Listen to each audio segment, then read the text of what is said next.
Bueno, pois bon día a todas e a todos. Antes de concluir estas xornadas que remataremos con esta mesa redonda, eu quería agradecer a todas as persoas que participaron onte na experiencia sonora, que foi, creo que, moi productiva, porque participaron 32 persoas, creo, e se poderon recoller en simultáneo esas outras tantas paisaxes sonoras e que se poderán consultar seguramente a partir do lunes. Manolo nos dirá no mapa sonoro de Galicia, que está na páxina do Consello da Cultura, e en todo caso creo que desta forma combinamos pois unha práctica sobre o sonido con toda a teoría que tamén aflorou nas xornadas. Bueno, pois, evidentemente, queríamos rematar con unha mesa redonda sobre os mapas sonoros. Tamén, dende a miña, desde o meu lado, pois, quería recordar como xa se fixo aquí a Murray Schafer, porque creo que foi realmente un dos primeiros teóricos que traballaron sobre o sonido como paisaxe, non? E para isto temos a persoas que teñen tamén un percorrido importante neste mundo da paisaxe sonora, empezando a miña dereita non ideolóxica, por suposto, por Xavier Erquicia, que, bueno, como vasco, pois ten traballado tamén no mapa sonoro do País Vasco, é investigador, é produtor e artista sonoro, é, así, para min, a cousa que me maravillou onte, un especialista no sonido dos carros, non dos carros do país de Galicia, senón do mundo inteiro, porque percorreu o mundo grabando os carros, e creo que iso xa é un valor en sí mismo moi importante. Pero ao mesmo tempo, e tedes o currículum aí na documentación que se vos pasou, é músico, é realmente un creador, e traballa fundamentalmente dende o punto de vista, podemos decir, antropolóxico sobre o sonido. Por lo tanto, creo que vai a aportarnos moitísimo unha visión isto interesante. No outro extremo da mesa, pois temos a unha persona que tamén, Paulo Márquez, que tamén aporta unha visión desde o mundo, diríamos, da bioloxía, non? El é biólogo, é unha persona que ten traballado desde ese campo tan interesante dos sonidos que producen os ecosistemas, e, bueno, el está ligado á Universidade de Lisboa, onde fixo os seus estudios, ainda que neste momento vive un pouquiño máis abaixo no mapa xeográfico, ao sur de Lisboa, en Castroverde, non? Pero colabora con o Museo Nacional de Historia Natural e Ciencia e realmente ten unha amplísima actividade neste campo que eu creo que vai a ser moi sorprendente e moi innovador para todos nós. E por último temos aquí a Manolo Gago. Que vou a dicir de Manolo Gago que non se coñeza, porque é unha persona super conocida en Galicia e fora de Galicia, porque ele é o responsable desa páxina maravillosa que ten o Consello, culturagalega.gal, e realmente o que puxo en marcha o mapa sonoro de Galicia, tamén dende o Consello da Cultura, é doctor en Ciencias da Comunicación, na rama de periodismo, e profesor asociado na facultade que eu son decano, e unha persona con amplísima trayectoria en todos os campos, porque o que non toque Manolo, desde a literatura hasta o tema, vamos, da coordinación de exposicións, o tema arqueolóxico, é dicir, eu creo que eu teño a suerte de que foi alumno meu, e cando era alumno xa era un colaborador imprescindible para moitos proxectos de investigación. Eu creo que saiu un sabio, que está sendo, ademais, tremendamente reconocido. Pero hoxe está aquí justamente para falar dese mapa sonoro de Galicia que tamén, dende o Arquivo Sonoro, queremos potenciar e queremos, sobre todo, que a contribución da ciudadanía seña unha fonte de riqueza para entender un poquinho mellor o país. Bueno, pois damoslle a palabra a Javier para que nos... a Xavier para que nos fale da súa experiencia e sobre todo en relación con os mapas sonoros. Bueno, gracias, José Manuel, y gracias a toda la organización por facilitar este tipo de encuentros. Creo que muchas veces, en términos generales, solemos tender a pensar esto del sonido como si fuera un solo objeto de investigación. Y creo que cometemos un grave error cuando, por ejemplo, en otros ámbitos aceptamos que pueda haber diferentes perspectivas muy diversas para entender la misma fenomenología y, sin embargo, parece que con lo sonoro, no sé si por nuevo o por no reflexivo, tendemos como a buscar como una cierta verdad y nos aferramos a ellas. Y en mi caso, por ejemplo, mi experiencia me ha llevado justo a otro lugar. Me vas a permitir que empiece, antes de hablar del mapa sonoro, que intentaré no alargarme demasiado porque está ahí online y lo podéis visitar cuando queráis, comentaros una pequeña anécdota para entender, para mí, qué ha supuesto o cuál fue el punto de inflexión en mi pensamiento respecto al sonido. Yo he sido, como él ha dicho, artista sonoro, músico tradicional, tocaba música tradicional vasca desde infancia, todo bien, todo funcionaba más o menos bien. Luego me pasé la adolescencia como buen adolescente al rock, intenté separarme lo más posible de lo tradicional y luego llegó un momento en el que las cosas empezaron a fusionarse, ¿sí?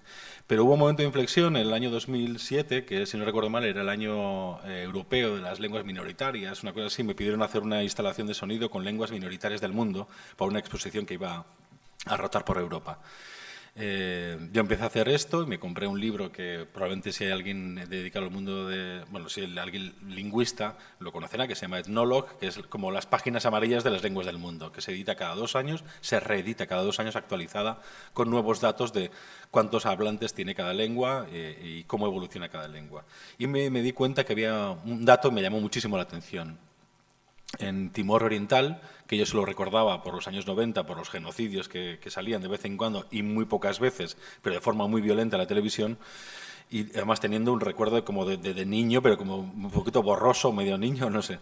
Pero me di cuenta que, bueno, encontré el dato que había 32 lenguas para un censo no mayor de 1 millón de habitantes. Claro, uno hace divisiones y dice, pero hay una riqueza lingüística impresionante en una isla apartada en el sureste asiático, colonizada, dejada en la mano de Dios, recolonizada, reocupada, que ha sufrido como 3, 4 genocidios en 20 años, y me parecía como una cosa como terrible. ¿Cómo puede mantener 32 lenguas? ¿Cuál es la razón? Entonces intenté buscar una grabación para integrarla en la instalación sonora y no encontré ni una sola grabación de esas 32 lenguas. Ni una sola grabación, solo grabaciones en portugués. Y esto me dolió tanto que hice el trabajo y con el dinero que cobré ese trabajo, ni corto ni perezoso, me fui allá. Obviamente, primero intenté informarme porque no tenía ni idea de la realidad de ese país. El Ministerio de Exteriores me recomendó que no fuera, más bien me lo prohibió.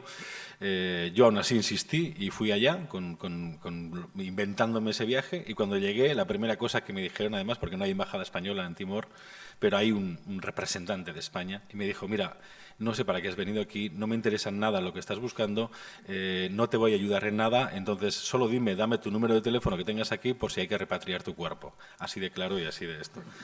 Entonces, bueno, con ese shock yo empecé a investigar esas lenguas sin darme cuenta que tampoco tenía traductor, por lo tanto estaba grabando con un poquito, como suelen decir los argentinos, al pedo, ¿sí?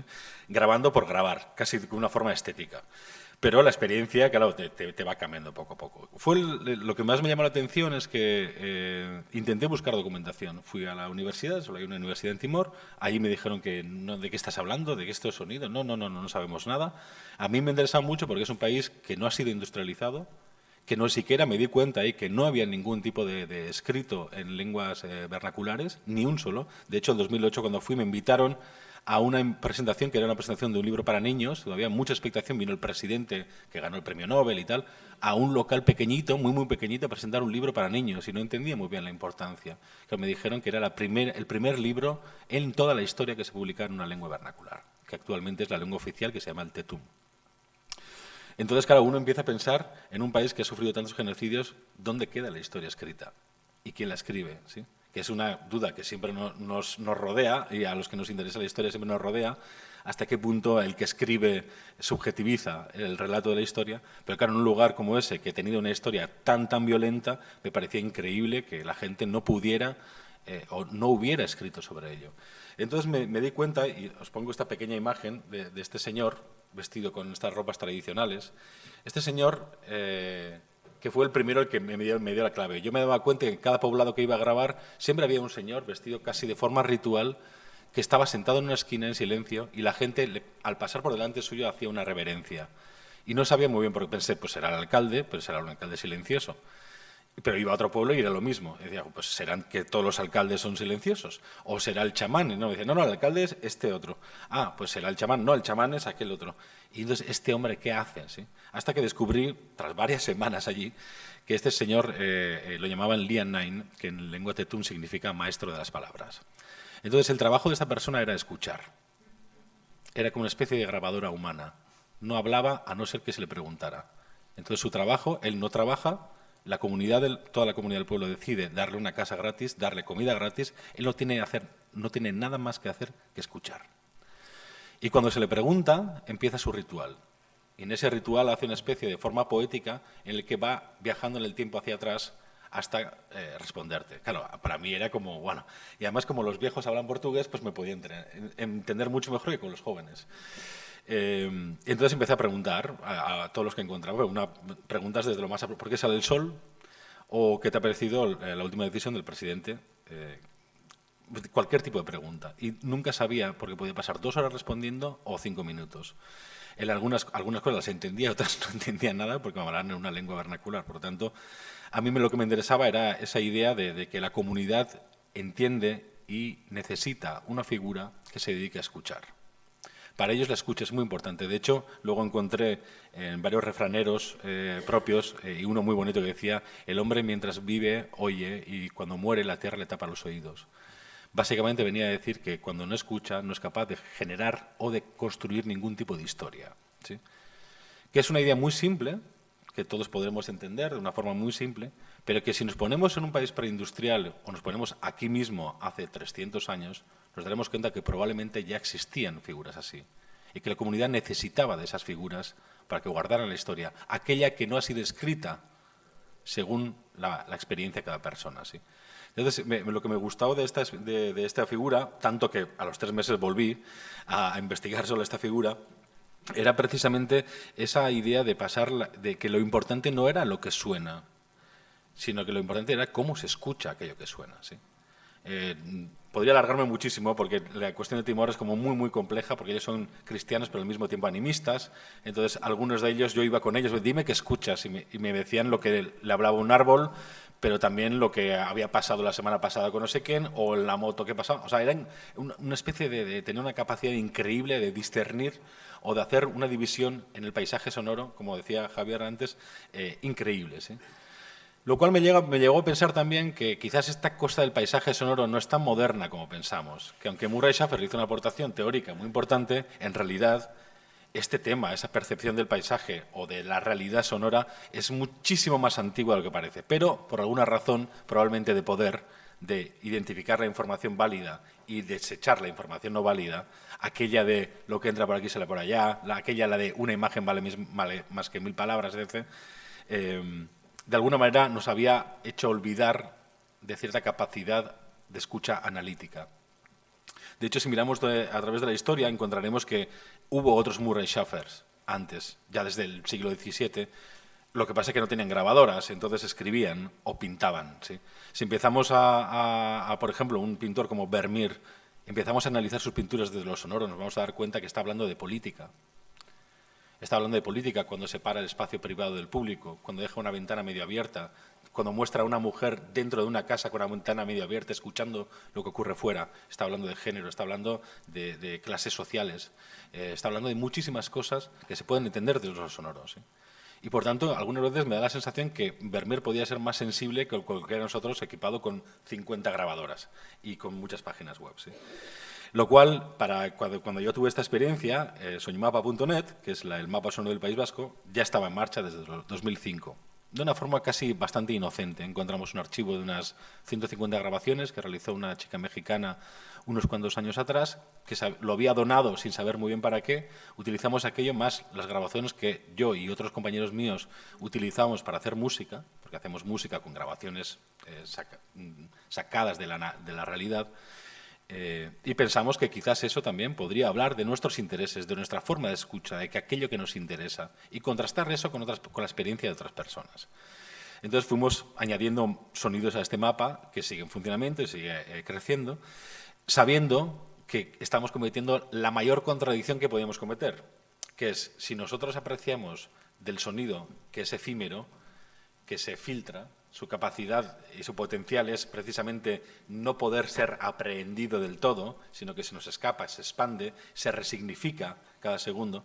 El poner un sonido en un mapa, ¿sí?, era quizás el mayor pecado que podíamos cometer, ¿sí? Primero, porque el mapa en sí, muchas veces también, quizás lo mismo que nos ocurre con la información escrita, tendemos a pensar, a confundir geografía con cartografía, lo cual es un grandísimo error, porque la cartografía es un arte militar y la geografía es un arte, digamos, o un conocimiento humano. Y no tienen absolutamente nada que ver. De hecho, la geografía podríamos decir que se encarga de todo aquello que escapa del mapa, ¿sí? Pero el mapa en realidad es un arte militar y se entiende como tal. Se trata de identificar los puntos más importantes del lugar. Incluso cuando vamos de turistas, ¿sí?, nosotros ya sabemos que esa iglesia obviamente no es de la dimensión. El mapa aparece destacado y es muchísimo más grande. Incluso en un mapa normal, las carreteras, los ríos, son más anchos de lo normal. Una carretera que aparece en un mapa, si lo pusiéramos a tamaño real, tendría como 14 carriles, ¿sí? Por lo tanto, se exageran ciertas cosas para que sea útil, ¿sí?, y para que sea estratégicamente útil. Por lo tanto, bueno, ya sabiendo que el mapa ya era una gran contradicción, bueno, pensamos una de dos: o quitamos el mapa o utilizamos el mapa como provocación. O sea, mostremos nuestra propia contradicción, ¿sí?, y nuestras propias dificultades para hablar de esto de otra forma. Lo cual, con el tiempo, ha resultado muy, muy, muy interesante, porque en realidad nos pasó lo mismo, pasa un poquito lo mismo, a mí por lo menos yo siento que pasa lo mismo que cuando conocí a Lian-Nain, que ya no se trata solo de la fenomenología propia, hablando de una especie de ontología del sonido, de qué frecuencias, de cómo tal, y si es de máquina, si es de humano, no se trata de, digamos, de una actitud política respecto a esos sonidos, el sentido de cómo nos afecta, por qué aceptamos estos sonidos, por qué aceptamos, en vez de decir, mira, el tráfico es un problema en la ciudad, ¿y por qué aceptamos que haya tráfico? ¿Y por qué nadie ha dicho absolutamente nada? Porque hay otros conceptos que no tienen mucho que ver a priori con el sonido, como la economía, que no nos facilitan nada llegar a pensar eso. Si vamos a una ciudad grande y no vemos tráfico, vamos a pensar que ahí no se produce nada. Y es lo que ocurre muchas veces. Vamos a hablar, sí, joder, he estado en tal ciudad, ya, pero está un poco paradita esa ciudad, ¿no? Y probablemente esa sensación de que esa ciudad es paradita o es muy activa depende de la cantidad de tráfico que tenemos, ¿sí? Nadie duda que en New York no se hagan cosas interesantes. Entonces, si hacemos un paralelismo de nuestra percepción de los lugares respecto a la realidad sonora, podemos darnos cuenta que realmente los factores que nos afectan a la hora de percibir ese lugar no son tanto sonoras en el sentido ontológico de, bueno, o las frecuencias, o el volumen, o la dimensión del sonido, o la capacidad de expansión, sino una capacidad de reflejar otros intereses a través de los cuales hemos conformado las ciudades. No nos engañemos, nadie ha diseñado las ciudades por el sonido, nadie ha diseñado las ciudades por el paisaje. Luego se aplican otro tipo de métodos, las normativas obligan a tener tanto espacio verde, limitar ciertas cosas, etc. Pero en realidad nadie ha inventado las ciudades desde esa perspectiva, ¿sí? Por lo tanto, creo que esta idea, que es simple pero al mismo tiempo es como bastante revolucionaria, y en estos momentos especialmente cuando hablamos de ecología y siempre pensamos que los problemas del cambio climático en realidad son problemas de otros, ¿sí? Que ocurre algo similar que lo que sucede con el ruido, ¿no? El ruido siempre es de los demás, ¿no? Uno nunca se dice, yo hago ruido o me culpo de hacer ruido. Siempre es de los demás, intentamos que los demás se callen para que nosotros podamos hablar, obviamente, ¿sí? Entonces, con la ecología ocurre algo similar. Ocurre algo similar, que es que es muy fácil, firmar a favor de, a favor de que se controle el hielo del polo ártico. Bueno, muy bien, vale. Pero nosotros, ¿qué responsabilidad tenemos ante eso? ¿Sí? ¿Nos sirve la palabra ecología ya? ¿O es una palabra que ya la tenemos tan insertada, tan metabolizada, que ya deja de tener sentido? Pasaría algo similar con el paisaje también. ¿Alguien realmente está reflexionando sobre el paisaje? Por mucho que lo analicemos, ¿sirve eso para reflexionar sobre el propio concepto de paisaje? Yo personalmente lo dudo, ¿sí? Y en este sentido, quizás merece la pena como mencionar a François Gillen, a Timothy Morton, un pensador que habla de un concepto que a priori puede pasar como muy pesimista, que es el de la ecología oscura, pero que me parece muy, muy cercano a lo que es mi experiencia. El sentido de lo que él básicamente viene a decir una idea es que esos conceptos como ecología están ya gastadísimos. De hecho, prueba de ello es que las televisiones hacen reportajes sobre ello, mandan a un reportero a no sé dónde para ver cómo se está destrozando tal paisaje, sin saber que el mero hecho de mandar un reportero allí también está ayudando a que se destroce ese paisaje, ¿sí? Y que probablemente el mero hecho de que haya un reportaje significa que ese fin de semana va a haber no sé cuántas más visitas a ese lugar por una especie de nostalgia o pena, mira este paisaje que está rompiendo, o vamos a venir a limpiarlo o lo que fuera, que dudo yo que realmente sea factible.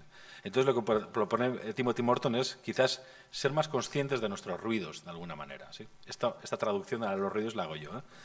Ser más conscientes de los ruidos, asumir que nosotros también hacemos ruidos, que nosotros también aplicamos ruidos a los demás, ¿sí? Y que, por tanto, en ese nuevo lugar de encuentro podamos construir otro tipo de lenguaje más adecuado para hablar del sonido. En esto, estas ideas, ¿en qué se resumen? Que para nosotros el mapa sonoro en realidad es un mapa de las escuchas, un mapa de escuchas en todo caso. Yo no puedo saber cada persona, y han participado como 600 personas en nuestro mapa sonoro, por qué ha decidido grabar un sonido y no otro.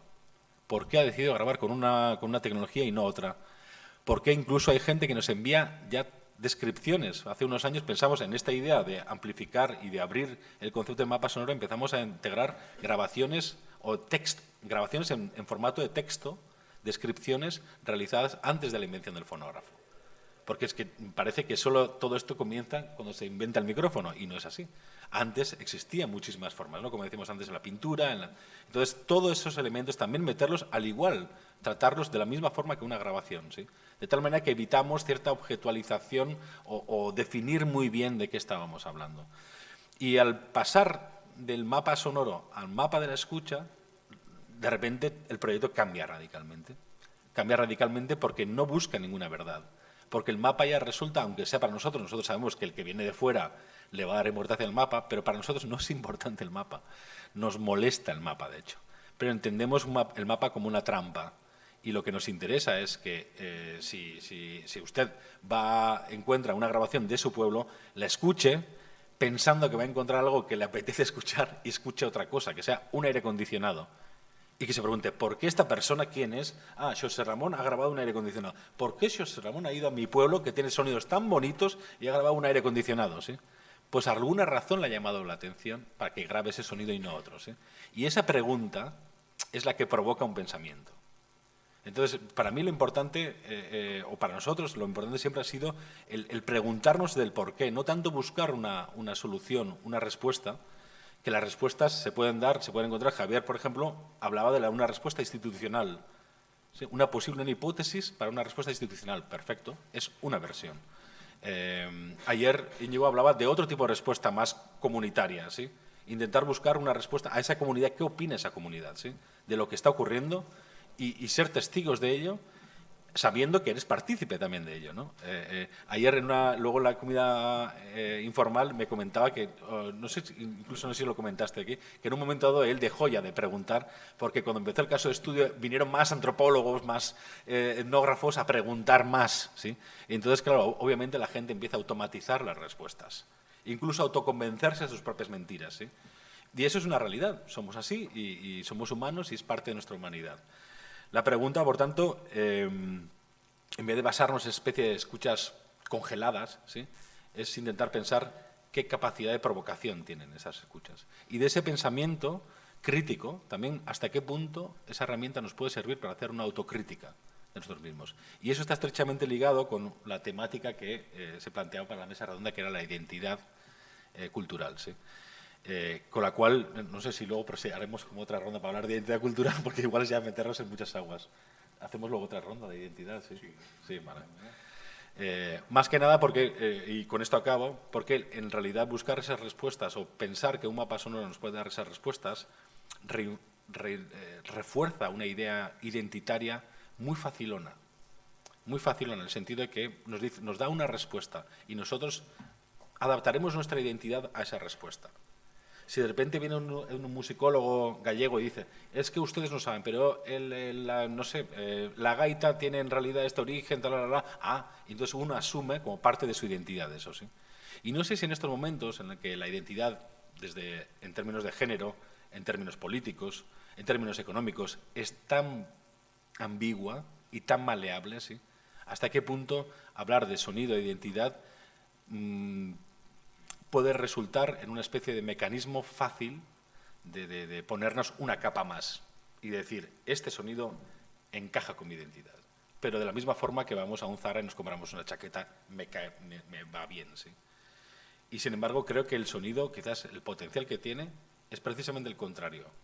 Es de cuestionar absolutamente todo, por su incapacidad, por su permeabilidad, por su mutabilidad, por su capacidad de adquirir y transportar tantos significados que ni siquiera somos capaces de descifrar todos a tiempo real, porque nos volveríamos locos, seremos seres analizando constantemente cada segundo, ¿sí? Y ahora mismo estaríamos analizando por qué este micrófono, por qué este señor tiene este acento, por qué modula la voz de esta forma, por qué habla tan rápido, por qué no, por qué hay un sonido de un ventilador aquí sonando para una imagen que no sé si nos aporta algo, me da igual. Puede ser tantos factores que son imposibles de medir, ¿sí? Entonces, creo que se trata un poquito de reivindicar no tanto el sonido en contraste a la imagen, que como comentaba antes la pregunta, siempre se tiende a un victimismo y otra vez nos escoramos a nuestras identidades y yo soy pro esto, yo soy anti esto, y entonces a ver cómo defendemos cada uno la postura desde su lugar, ¿sí?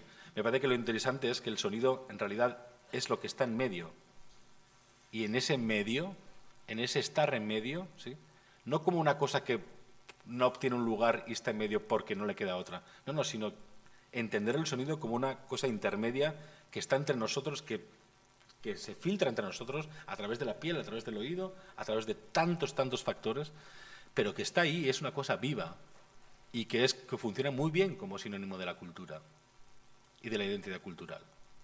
Porque una cultura, en el momento que la encajamos y la metemos en una vitrina y le ponemos tapa, la matamos. Eso ya no tiene más. Y lo mismo ocurriría con una lengua. Y lo digo como vascoparlante, y el euskera es mi lengua materna, ¿sí? Y entiendo que hay mucha gente que quiere preservar la lengua de una forma casi como si fuera una pequeña joya que nadie la toque. Pero eso es matar una lengua. Una lengua es una lengua en el sentido que vive, ¿sí? Y el sonido pasa lo mismo, porque la lengua es un sonido más, ¿sí? La música es un sonido más, ¿sí? Nuestra política de la ropa, de si esta ropa suena o no, y cuando vemos el precio de la ropa, dependiendo de cuánto suena la ropa, es también parte de eso, ¿sí? Y obviamente estamos tomando decisiones políticas, de presencia, de tal, ¿sí? Y sin embargo, siempre relegamos la cuestión de la identidad cultural quizás a unos parámetros más establecidos y más políticos de lo que quisiéramos. Hasta aí. Muchísimas gracias, Xavier, y terás oportunidad de falar máis adiante. E damos a palabra a Paulo Márquez. Eu teño unha presentación. Podes cambiar para... Sí.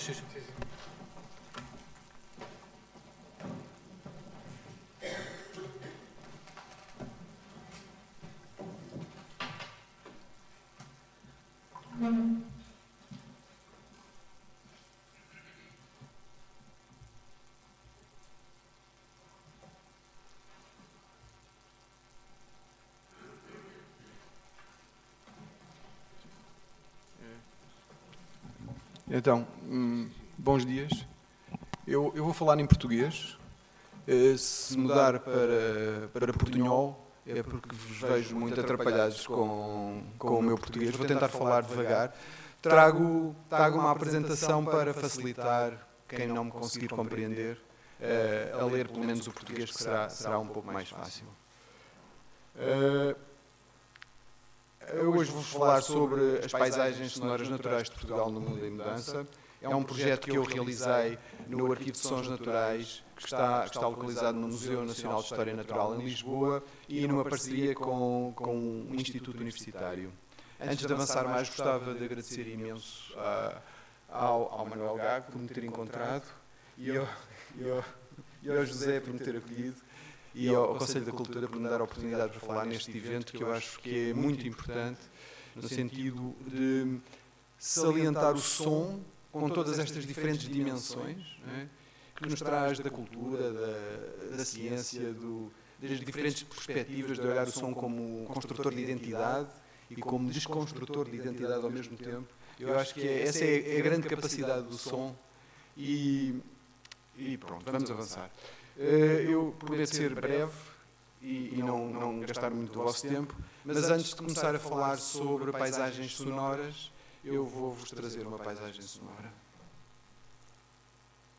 Se conseguir.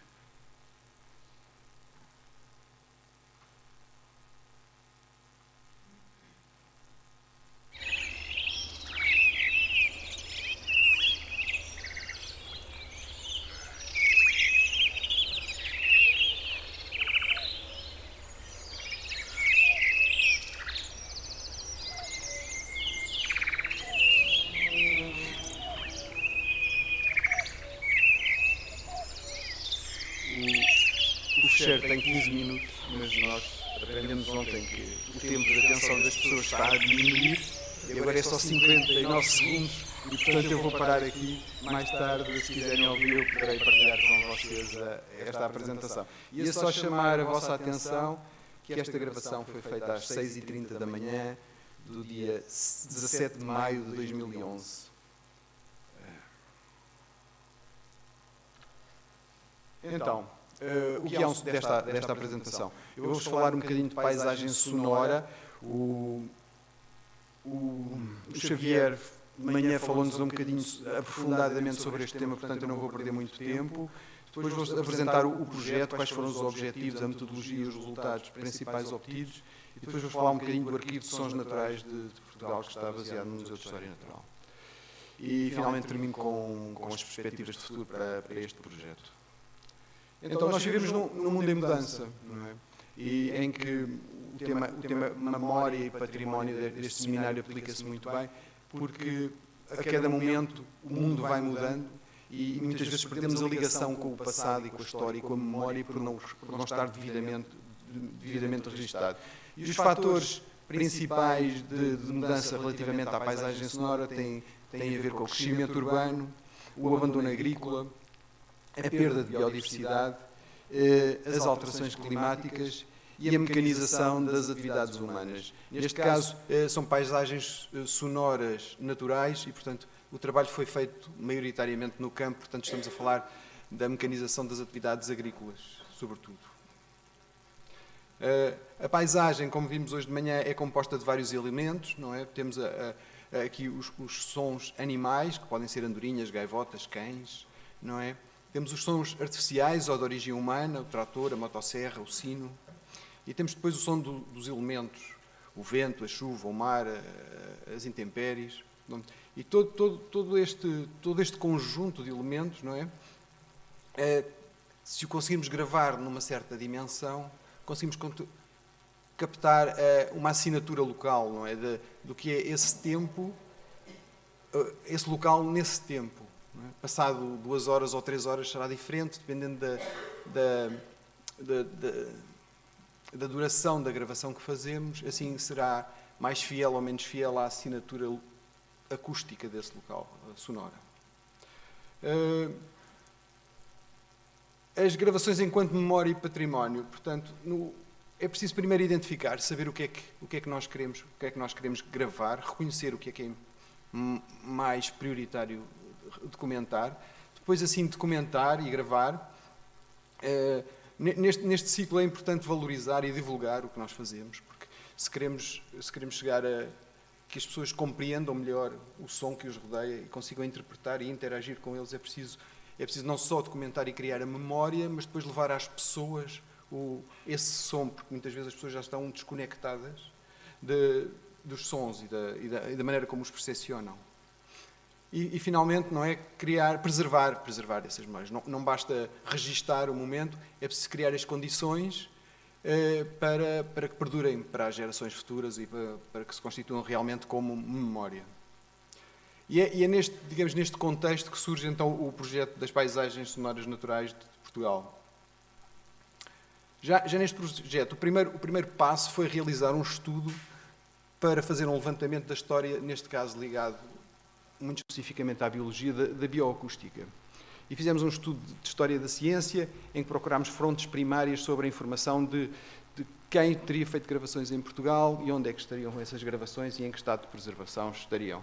Então, nós determinámos bastantes parâmetros, mas eu vou chamar a atenção para dois: a taxa de perda das gravações e o risco de perda ou destruição das mesmas gravações. E então chegámos à conclusão que 21% das gravações que foram realizadas para trás do início do projeto já estavam perdidas, não se sabia onde é que estavam, as fitas tinham-se destruído, tinham corrompido, os investigadores tinham morrido, não se sabia onde é que estavam as coisas, e 80% das gravações estavam em elevado risco de se perder. Isto significa que as pessoas ainda existiam, ainda conseguíamos contactar com as pessoas, mas já muito dificilmente elas estavam preservadas em meios que pudessem sobreviver à pessoa se jubilar ou pura e simplesmente se destruírem. Pronto. E é nessa ideia de fazer a gravação das paisagens sonoras, então, para construir uma memória daquilo que era o contemporâneo da altura da execução do projeto. O projeto Paisagens Sonoras Naturais de Portugal inicia-se então em 2010, 2011, e daí a chamada de atenção para aquela gravação. Aquela gravação, quando foi feita, era contemporânea. Hoje passaram quase 10 anos sobre ela. E já é uma memória, porque provavelmente se voltarmos lá, não iremos encontrar a mesma paisagem com os mesmos elementos.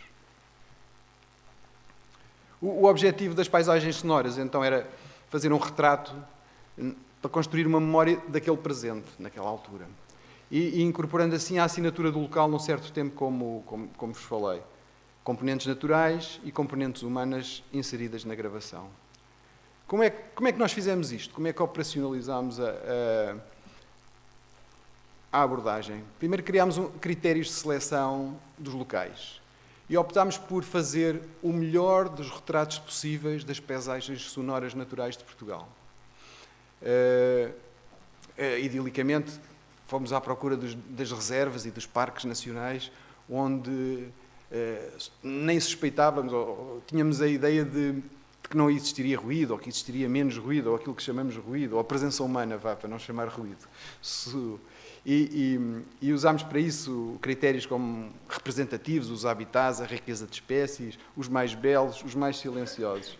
Para tal, recorremos a especialistas regionais que conhecem melhor os locais e que nos puderam dar indicações deste melhor dos mundos possíveis. Enfim. E listámos os locais e pusemos-nos à estrada para fazer as gravações.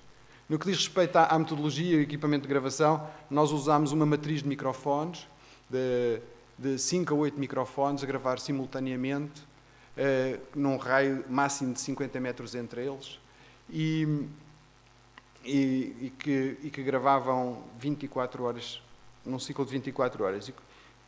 Usámos ainda um conjunto de mais qualidade de gravação, que tinha um microfone que conseguia responder a frequências mais elevadas para tentar captar outras espécies que vocalizam em frequências muito acima da nossa capacidade de audição e da maior parte da capacidade de captação da maior parte dos microfones. São coisas técnicas, foram gravados em ficheiros WAV, 24 bits e 48 Hz de frequência. Fizemos uma limitação dos ficheiros terem 2 GB de gravação. Ou seja, nós, cada vez que fazíamos um ficheiro com mais de 2 GB, passávamos ao próximo ficheiro. Isso é importante para, na cópia, depois de... São coisas práticas, digamos assim, que depois eu posso entrar em maior detalhe. Relativamente à disposição da matriz de microfones, tem aqui um exemplo. Neste caso, usaram-se 6 microfones. O ponto central era onde estava o gravador principal e depois os outros microfones eram distribuídos numa forma circular pelo território.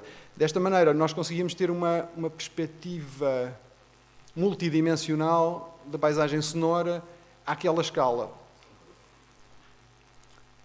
com saliência para os eventos acústicos. Mais importante, esta matriz para eventos acústicos que ocorriam perto deste, digamos, anel, desta matriz de gravação. O procedimento de rotina, como eu disse, fizemos com estes 5 a 8 microfones, ciclos de gravação de 24 horas seguidas neste local, e ainda fazíamos gravações ao nascer do sol e ao pôr do sol, que é quando há maior atividade dos animais. Aqui está o ciclo. Com isto, pretendemos fazer um ciclo diário, com os diferentes ritmos, digamos, da paisagem sonora poderem ser captados. A questão, estavam específicos àquele dia ou àquela semana em que fazíamos aquele local. Em termos de resultados, conseguimos gravar assim 20 locais, com gravações de 24 horas contínuas.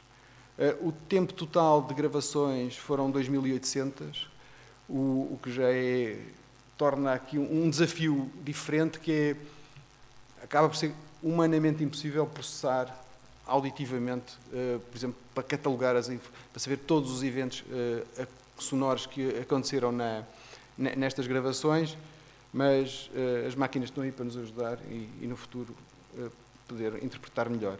Fizemos mais de 1.300 gravações e o total de espaço em disco deste projeto é 1,5 TB de gravações. E conseguimos, com o projeto, ter uma cobertura à escala nacional com esta abordagem. No que diz respeito à valorização, portanto, nós tínhamos as gravações, agora como fazemos chegar ao público, não é? Às pessoas do seu cotidiano? E então organizámos uma exposição que decorreu no Museu de História Natural em Lisboa, em que o objetivo foi fazer uma exposição em que explicava a composição da paisagem e depois muito virava para a biologia. Estávamos no Museu de História Natural, explicar porque é que os animais vocalizam, quais são as funções, a relação do ruído com a comunicação animal, o que é a comunicação animal, os animais comunicam entre eles ou não. E fizemos isto com a primazia do som. Tentámos inverter a relação imagem-som e usar, digamos, as imagens como banda sonora para o que nós queríamos dizer em termos de comunicar. Foi um desafio importante, cujo o pico, digamos assim, era um filme-som, como nós chamávamos, que eram 20 minutos de uma construção acústica em que não havia imagem. Convidámos as pessoas a entrar num ovo gigante, em que durante 20 minutos estavam a ouvir paisagens acústicas. E era uma viagem porque tentava fazer uma interpretação de reconstituição do que é que seria a paisagem sonora em Portugal, no Gerês, há 500 anos atrás. Apresentávamos a paisagem como a tínhamos gravado e fazíamos uma simulação de futuro com base nas alterações climáticas e em diversos desafios que temos pela frente. E pronto, foi uma experiência bastante interessante. Tivemos cerca de 22 mil visitantes, vale o que vale numa cidade com 2 milhões, mas pronto, foi a tentativa. Para além desse trabalho, fizemos um CD virtual, do qual ouvimos uma das faixas, tem 16 faixas, e tínhamos um website dedicado à valorização. Trabalhámos muito a comunicação, entrevistas, artigos de jornal, no sentido de revistas especializadas também, quer de natureza, quer de conservação da natureza, quer de fotografia, por exemplo, e feiras. Pronto, o ciclo. e para não me alongar muito mais, o ciclo, para fechar, não é, faltava aqui a preservação e a garantia de património, de preservação para o futuro e de memória. E é neste sentido que surge o Arquivo de Sons Naturais, no Museu de História Natural, que é uma coleção biológica que vem da tradição da história natural e das coleções de história natural. Portanto, tem uma perspectiva muito diferente e um evoluir muito diferente, quer ao nível, por exemplo, dos padrões de metadados a tirar, e isso tudo da tradição cultural ou dos arquivos tradicionais, digamos assim, e que está dividida em 3 eixos. A dimensão geográfica, que território é que abrange, uma dimensão taxonómica, que tipo de sons é que cobre, e uma dimensão temporal. Não é? Porque a memória não se prende só naquele dia de primavera de 2012, onde nós visitámos aquele local. Não é? Há um antes e há um depois. A memória é contínua, porque o que é hoje presente, amanhã é passado, e, portanto, pode, de alguma maneira, integrar as nossas memórias. Pronto. A ideia seria ter um modelo do mundo natural em que tivéssemos o 100% de todas estas características, mas é impossível por todos os constrangimentos que temos. Portanto, já falei do objetivo, e a ideia é que esteja ao dispor da comunidade científica e da sociedade para fazer uso das gravações, porque uma coleção só existe se está disponível... Só existe se está disponível para as pessoas usarem, porque senão é a minha coleção privada. Se os investigadores não podem ir, se não há disponibilidade na web, se as pessoas não podem aceder, não serve muito. Está organizada em três unidades. Por um lado, a gravação das espécies, que é específico. Por exemplo, se usa um tipo de microfone diferente, que é um microfone direcional, que tenta nos aproximar da fonte do som. Temos as gravações das paisagens sonoras, que tenta captar e documentar as comunidades. E ainda temos umas gravações de monitorização que pretendem documentar as alterações das comunidades e que focam-se em cada numa comunidade, e que repetem as gravações ao longo do tempo para depois comparar, no sentido de avaliar se existem mudanças ou alterações. Se calhar, isto são números.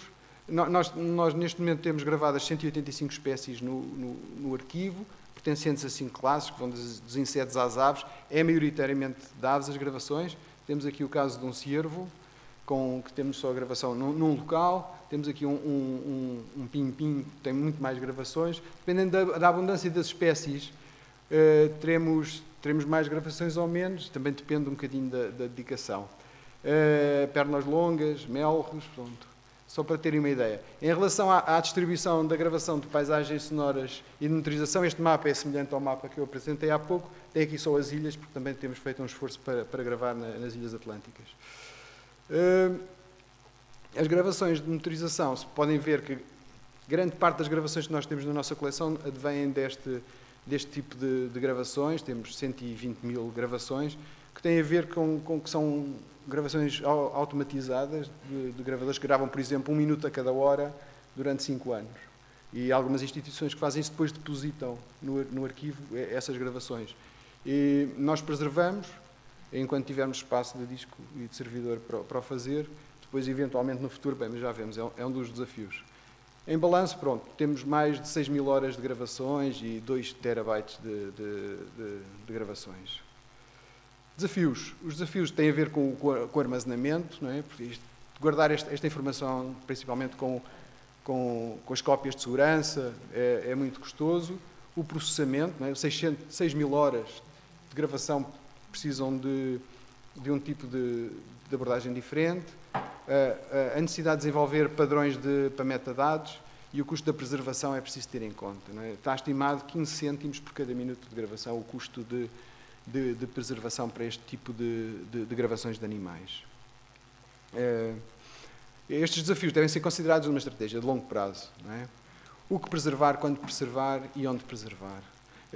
Com uma certeza que com o desenvolvimento tecnológico e com a capacidade, não é, com a democratização da capacidade de gravar, vai ser impossível preservar tudo e, portanto, temos que ter critérios e escolher o que é que vamos preservar como memória, o que põe-nos uma série de questões filosóficas e de práticas, digamos assim. E finalmente, divulgar e valorizar exposições. Nós temos colaborado com exposições, audiolivros, filmes e materiais pedagógicos, do quais estão aqui alguns exemplos. O futuro é continuar a fazer as paisagens sonoras. O projeto iniciou-se há 10 anos, portanto, se voltarmos a estes ciclos, passou uma década, seria interessante voltar aos sítios, gravá-los e perceber o que é que mudou, o que é que não mudou. E é nisso que estamos empenhados agora, nos próximos 2 anos, a tentar captar fundos para o realizar. E, se possível, expandir a malha. É aqui que os mapas sonoros e a participação pública, não é? E a ciência cidadã podem ter um papel importante, como ajuda a complemento desta informação e a melhorar a imagem que temos do país e, neste caso, das suas paisagens sonoras. Finalmente, um desafio, não é? Umas paisagens sonoras naturais da Galiza. Eu acho que era interessante. Têm que ponderar isso. Podem contar com a minha ajuda para o que for preciso. A Galiza tem uma imensidão de espaços naturais impressionantes, não é? A vertente toda atlântica, a parte mais de serra, o cruzamento com a ruralidade é maravilhoso. E não me alongo mais, pronto, quero só agradecer a vossa atenção, espero que me tenham compreendido e passo a palavra. Muchas gracias, Paulo, por la intervención.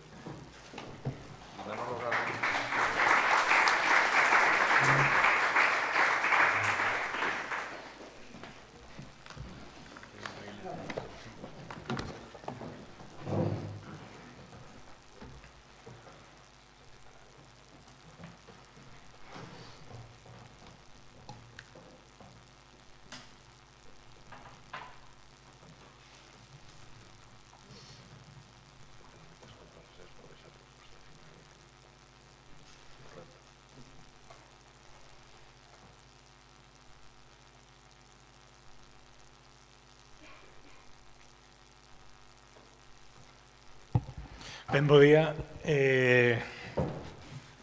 Pois para min é un prazer poder presentar un pouco este proxecto nestas jornadas nas que estou aprendendo moitísimo, además, porque eu teño que decir que ainda que son técnico da casa, non son, digamos, técnico de arquivo sonoro, colaboramos dentro da casa facendo este tipo de proxectos, entón, bueno, pois vou dar unha aproximación de alguén que se vai aproximar a isto máis ben desde o punto de vista das narrativas e da organización dos datos e do que intenta explicar. Antes, quería comentar a raíz do que da interesante, digamos, participación de Xavier alrededor dos sons que se escollen, dos sons que se recordan. Unha cousa moi interesante da experiencia que realizamos onte, que se fixeron 30 grabacións digamos, ao redor, digamos, na zona bella de Santiago e proximidades. Obviamente, a curiosidade puidome, xa tive que facer un pequeno repaso do que se gravara para botarlle un ollo, non? E hai elementos moi interesantes, porque eu me pregunto, seguramente cantos de nós temos asociada, pois, na memoria sonora de Santiago, as obras. Había obras facilmente en 15 ou 20 dos documentos sonoros que nos enviastes. Había unha serra de calar, había un andamio, había alguén traballando polo medio, pero é moi posible que ningún de nós, a nosa memoria, automáticamente discriminamos deste espazo sonoro que Santiago de Compostela, que tamén é un espazo sonoro, as obras, é dicir, que estaban ás 5 da tarde en todas partes de maneira presente, non? Pero despois había outras capas que obviamente revelan a potencia que teñen este tipo de experiencias e a súa ubicación xeográfica. Unha delas, obviamente, era o son da campá, que era un son dun espacio físico, pero de alguma forma é un son temporal.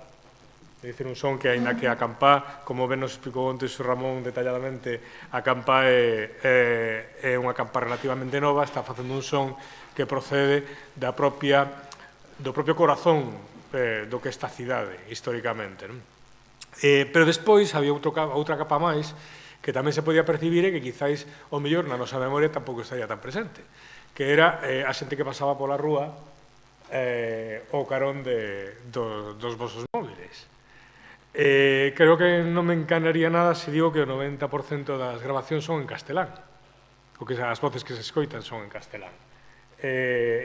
Digamos, en Galicia hai moito a idea de que en Santiago é a cidade na que se fala máis galego. Bueno, pode ser, pero o 90% das voces que se escoitaban eran en castelán, e iso nos estaba creando tamén outra capa máis moi interesante que fai que nos revela a potencia que ten o son para, de repente, transformar os nosos focos de atención e incluso cuestionar o noso marco simbólico.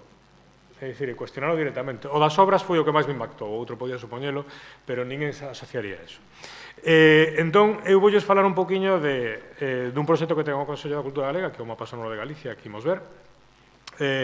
Entón, o primeiro voulles explicar un poquinho por que facemos ese tipo de proxectos, moi rapidamente, pero para entender un poquinho a filosofía da casa, que é unha filosofía un pouco característica dentro do, digamos, do marco institucional galego, digamos, das estrategias institucionais para a posta en valor e posta pública da cultura no país por parte de institucións públicas. O Consello empezou a súa presenza corporativa en internet no ano 99, pois coa típica páxina web corporativa, pero a partir do ano 2000 deu como un gran salto cualitativo na forma de abordar os proxectos de internet. En ese momento foi durante a presidencia de Carlos Casares, sustancialmente a partir da posta en marcha dun portal de divulgación que quería crear unha capa por enriba, digamos, da información corporativa ou dos contidos máis procedentes da academia, ainda que non exactamente académicos, digamos, dos contidos máis clásicos, que, digamos, a creación dun portal que non só contaba cousas do Consello, sino de toda a cultura galega,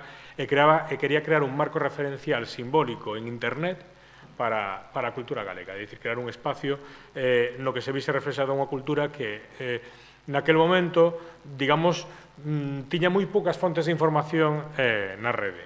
Entón, desde aquela, digamos, o Consello ten como 4 grandes principios, estableceu algo moi importante que é onde se encrava o Mapa Sonoro de Galicia, que é nunha estrategia de divulgación. Isto é importante porque é a diferencia entre difusión e divulgación. A difusión é cando ti colocas todos os medios destinados a colocar un contido que moitas veces procede pois, do mundo analóxico, etc., e ti o digitalizas e o sitúas o colocas a posta a disposición pública, pois moitas veces con criterios de sentido catalográfico, bibliodocumental, etc.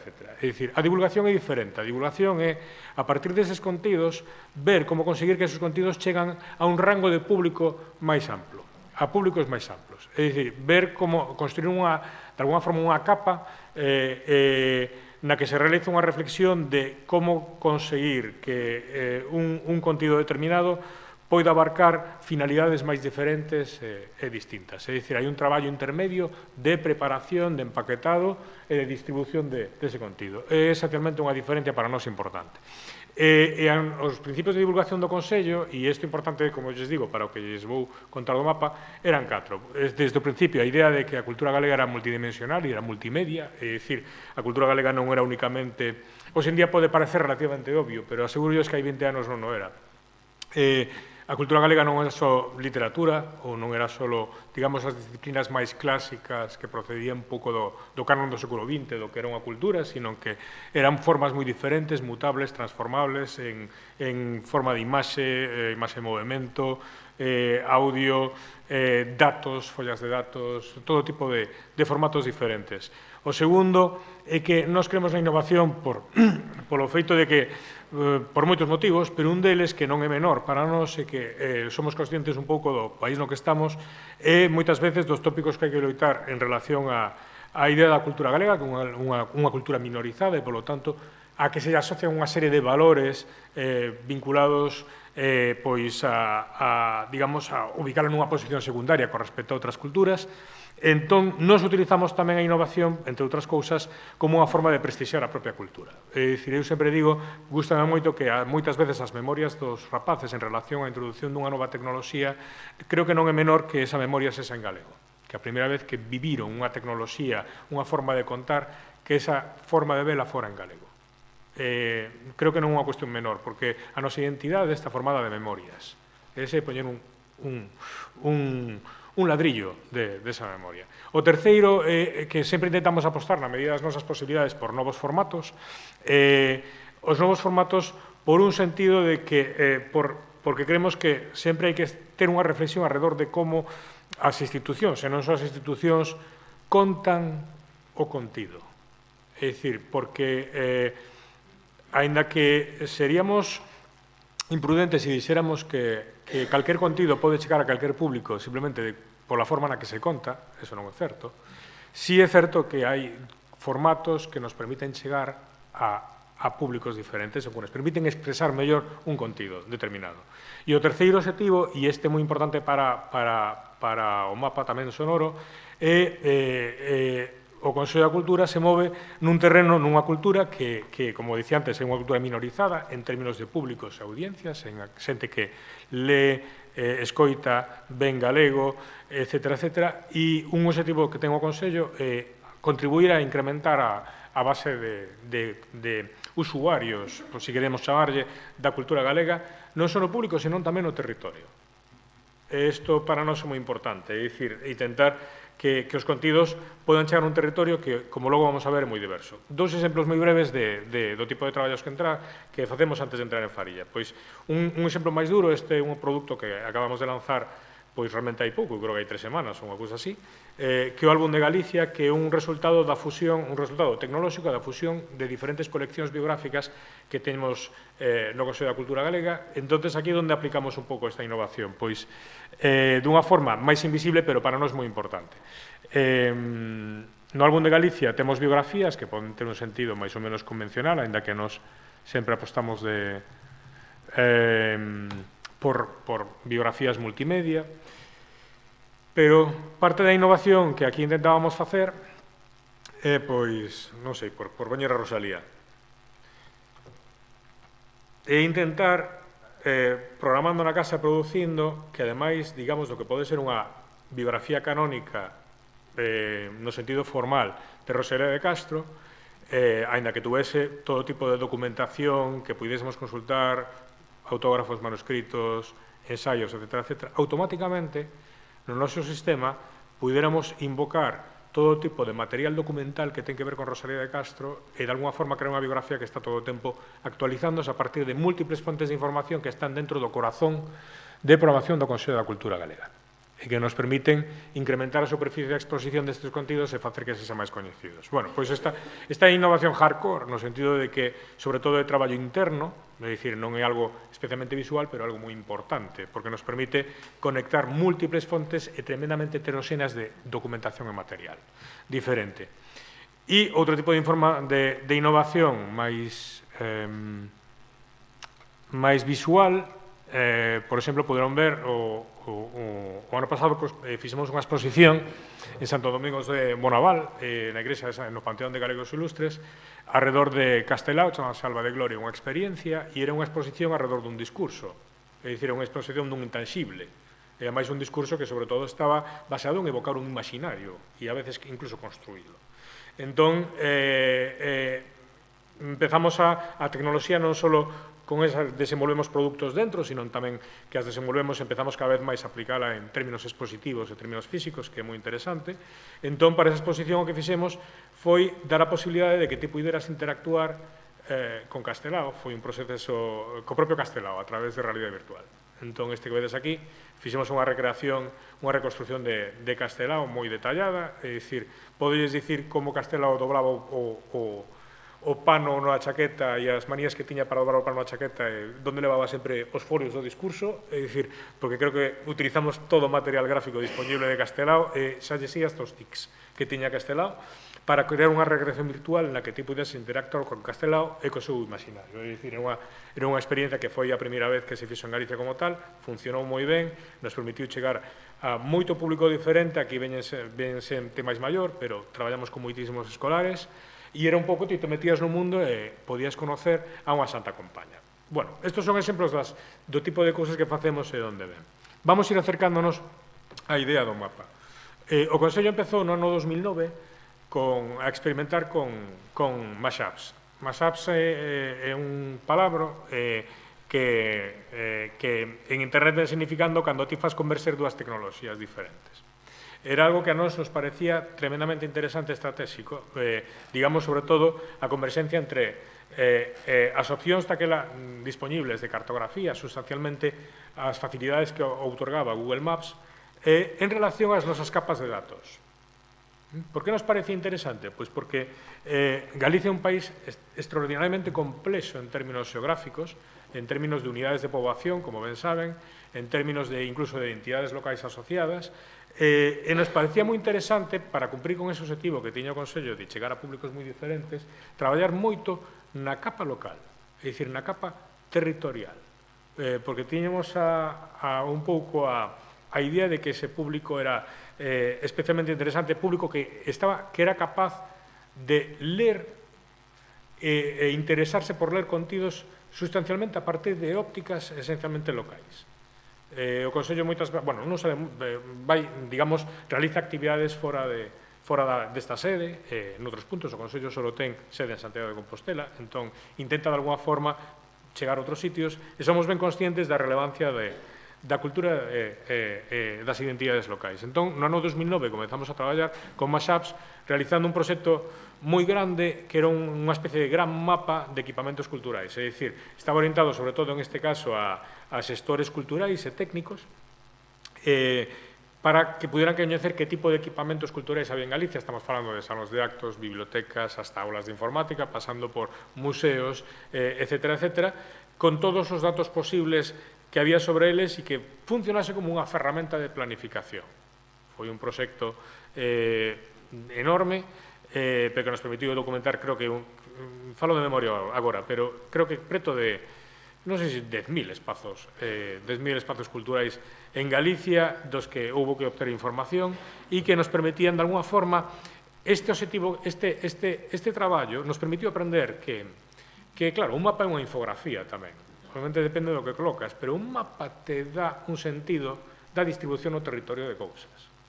Os mapas funcionan con información en sí mesma, con independencia de que esa unha porta de acceso. Nos pareceu moi interesante para o que podemos aplicar. Entón, empezamos a aplicalo en diferentes proxectos. Este foi outro proxecto que poden consultar, a Escolas de Inmigración, que foi un proxecto no que cruzamos o mapa con capas de fichas de arquitectura e de investigación alrededor de escolas fundadas por emigrantes sustancialmente desde finais do 19 hasta a década dos 40 en diferentes partes de Galicia. Aquí poden ver a infografía tamén, é dicir, onde están concentradas as fundacións de escolas de emigrantes e seguimos un pouco ese mesmo procedimento, é dicir, tiñamos o mapa como forma de acceso para procesar a información e poder colocar sobre ela capas de material. Outro proxecto que seguimos facendo, un pouco diferente, Roteiros da Cultura, era unha forma de etiquetar o país a partir da visión e da obra de diferentes escritores do país. Entón, creamos roteiros que a xente pode seguir tranquilamente pola súa conta, e esos roteiros todos o que fan é, digamos, nos permiten coñecer máis a vida e obra de figuras destacadas. Entón, había unha trayectoria no momento no que decidimos crear o Mapa Sonoro de Galicia, que, digamos, a última experiencia desta secuencia de creación de mapas e, por tanto, unha experiencia que recolle boa parte do aprendido previamente e que tamén suscita novas preguntas para o seu desenvolvemento futuro.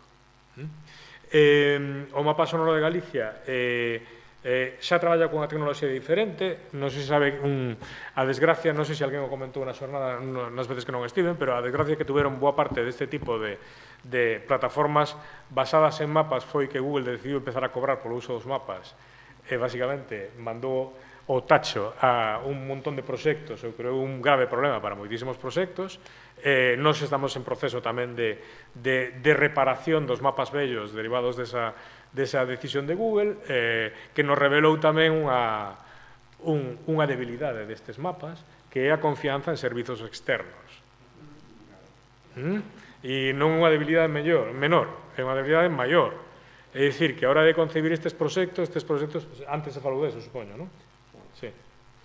É dicir, unha reflexión importante alrededor deste tipo de cuestións. Nos aquí xa cambiamos, é dicir, e botamos man da cartografía autonómica e de OpenStreetMaps, pero cada vez máis intentaremos, na medida en que a cartografía autonómica da Xunta de Galicia agora dá mellores tempos de resposta e funciona, digamos, de maneira máis estable cada vez máis, o que traballaremos é como institución pública galega do sistema autonómico galego e traballaremos por filosofía coa cartografía autonómica da Xunta, aínda que eso nos crea problemas cos límites administrativos, que é un problema moi interesante de cara, digamos, a localización de elementos, porque según o proxecto, os límites administrativos moitas veces non casan cos límites culturais ou lingüísticos. Tema moi interesante, pero claro, a cartografía autonómica é unha cartografía que dá datos da Comunidade Autónoma de Galicia.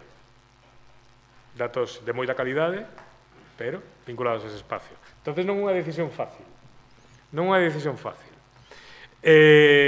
Inicialmente, é dicir, no punto de partida, logo isto tamén se foi ampliando conforme o proxecto se foi desenvolvendo, o primeiro que se fixo unha reflexión de cal era o sentido do mapa. O mapa, como decíamos, non era un produto esencialmente de difusión no sentido de ser unha base de datos documental, como pode ser un catálogo, nin queríamos eso, sino que era un produto divulgativo, é dicir, un produto destinado a chegar a unha capa máis amplia de población, e no que se facía primeiro unha reflexión alrededor dos propios recursos sonoros que ten o Arquivo Sonoro de Galicia, que é un dos departamentos máis antigos da Casa,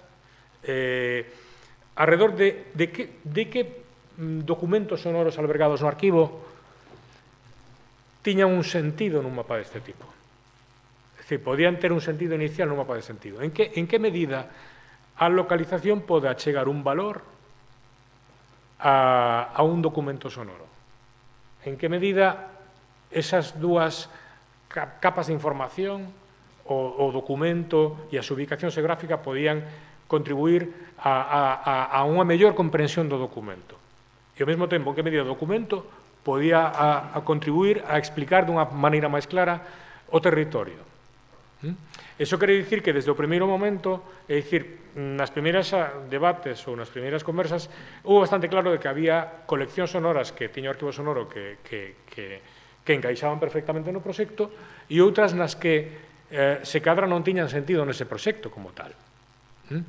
Un exemplo fácil de comprender, imagínense, pois son conferencias de tema N impartidas nun lugar, pero que esa conferencia ni siquiera ao mellor está relacionada exactamente co espacio, é dicir, imagínense, pois, alguén falando, pois, do Reino Subo na Coruña.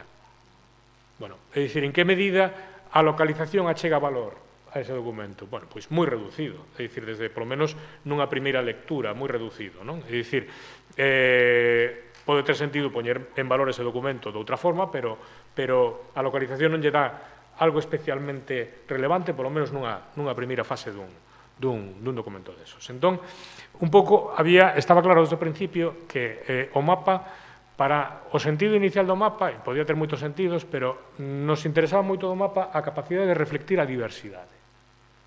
É dicir, un mapa que reflectise diversidades. Logo, é moi interesante, se queda algún momento para debatir alrededor desto, é dicir, e da selección e do que significa, e como se orienta esa diversidade, hai que ter en conta que o mapa non produce contidos, sino que o que fai é recolle contidos de coleccións existentes, polo tanto, que foron creadas con sentidos diferentes ao mapa. É dicir, o colocarse no mapa a veces se resignifica, se transforma o seu sentido.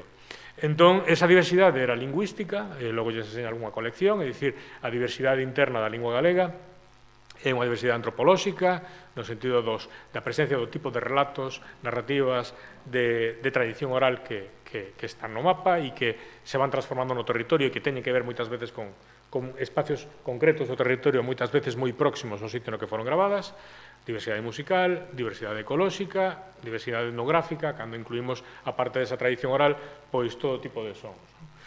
Onte o Ramón falaba do carro, co carro que temos aquí, temos un par de carros, eu a veces fago experimentos e lle poño aos meus alumnos o carro, non teñen nin idea do que o son. É increíble, claro, porque un son evidente, pero os meus alumnos que naceron insultantemente preto da fronteira do ano 2000, non son capaces nin de imaginar o que é. É dicir, non se dan achegado ao que non saben se está producido por madeira ou por outro tipo xa non digo a función. É unha cousa fascinante en ese sentido e entonces o que buscábamos aquí, pode haber moitas lecturas do que ten que representar un mapa, sustancialmente o que buscábamos aquí de alguna forma é axudar a ver un territorio, a comprender un territorio a través de documentos sonoros. A forma na que traballamos, esencialmente, entendemos o documento sonoro como unha unidade que está asociado a un ficheiro de audio, especificamente, unha unidade como tal, pero non ubicamos nunca documentos de maneira exenta dentro do mapa. É dicir, todo documento ten que pertencer a unha colección. É dicir, non temos unha grabación soa e a subimos soa, ten que estar encravada dentro dunha colección. é un pouco un criterio que hai e unha forma que temos de canalizar o traballo. Eso non quere dicir que no futuro, pois, ao mellor, se establezan outras directrices e se suban documentos, digamos, exentos, pero nós por agora traballamos esencialmente con coleccións, con cousas que se poden agrupar temáticamente, que se poden reunir. E todas elas van ao mapa sonoro. Pero unha clave é que, e é quizás unha das cousas máis interesantes de cara á xente, que integramos toda unha serie de metadatos que o que nos permiten son lecturas en... Logo yo os enseño un poquinho como funcionan, visualmente. Integramos metadatos que o que nos permiten é unha lectura horizontal de todos os documentos. É dicir, que se estamos buscando cantigas, o sistema nos recupere cantigas das diferentes coleccións, nos permita salvar esa estructura de colección e que nos permita ver que se escoitamos un audio nun sitio, o sistema nos ofreza audios que estén próximos. É dicir, que a partir da lectura de colección e a lectura do documento podamos ter lecturas transversais que poidan ser, nos permitan múltiples tipos de exploración dese mapa. É dicir, tantas lecturas de alguma forma como usuarios ou tantas lecturas como intereses e curiosidades. E por último, é dicir, antes de ver un poquinho a súa plasmación, tamén se comprendeu o mapa como unha forma de traballar, como digo, non tanto nesa capa, digamos, de catalográfica, sino na súa capa de difusión, de poder traballar con editores externos, con editores sociais, con persoas que pudieran ter interés en colocar coleccións nesa secuencia global de ámbito galego. É dicir, que poderan subir coleccións ou que poderan producilas. Un aspecto importante, e podemos debatir alrededor deso, é que non un proceso aberto no sentido de que ustedes ora van ali, collen, se registran e poden subir audio. Non o mantemos nese nivel.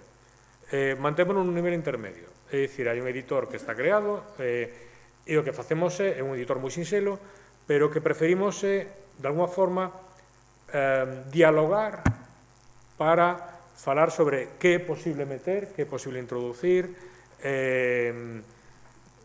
ver un poquinho o estado do material, ver a súa calidade, ver os seus dereitos,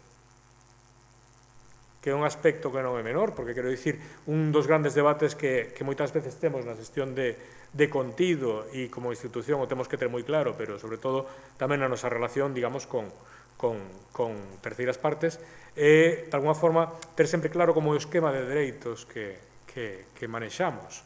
É dicir, temos os dereitos para algo, temos os consentimentos, etcétera, etcétera. Entón, traballamos con editores externos que teñen coleccións sonoras e que esas coleccións sonoras se van incorporando aquí, nesta capa de divulgación. Voulles ensinar un momentiño como é, ou como funcionamos con él.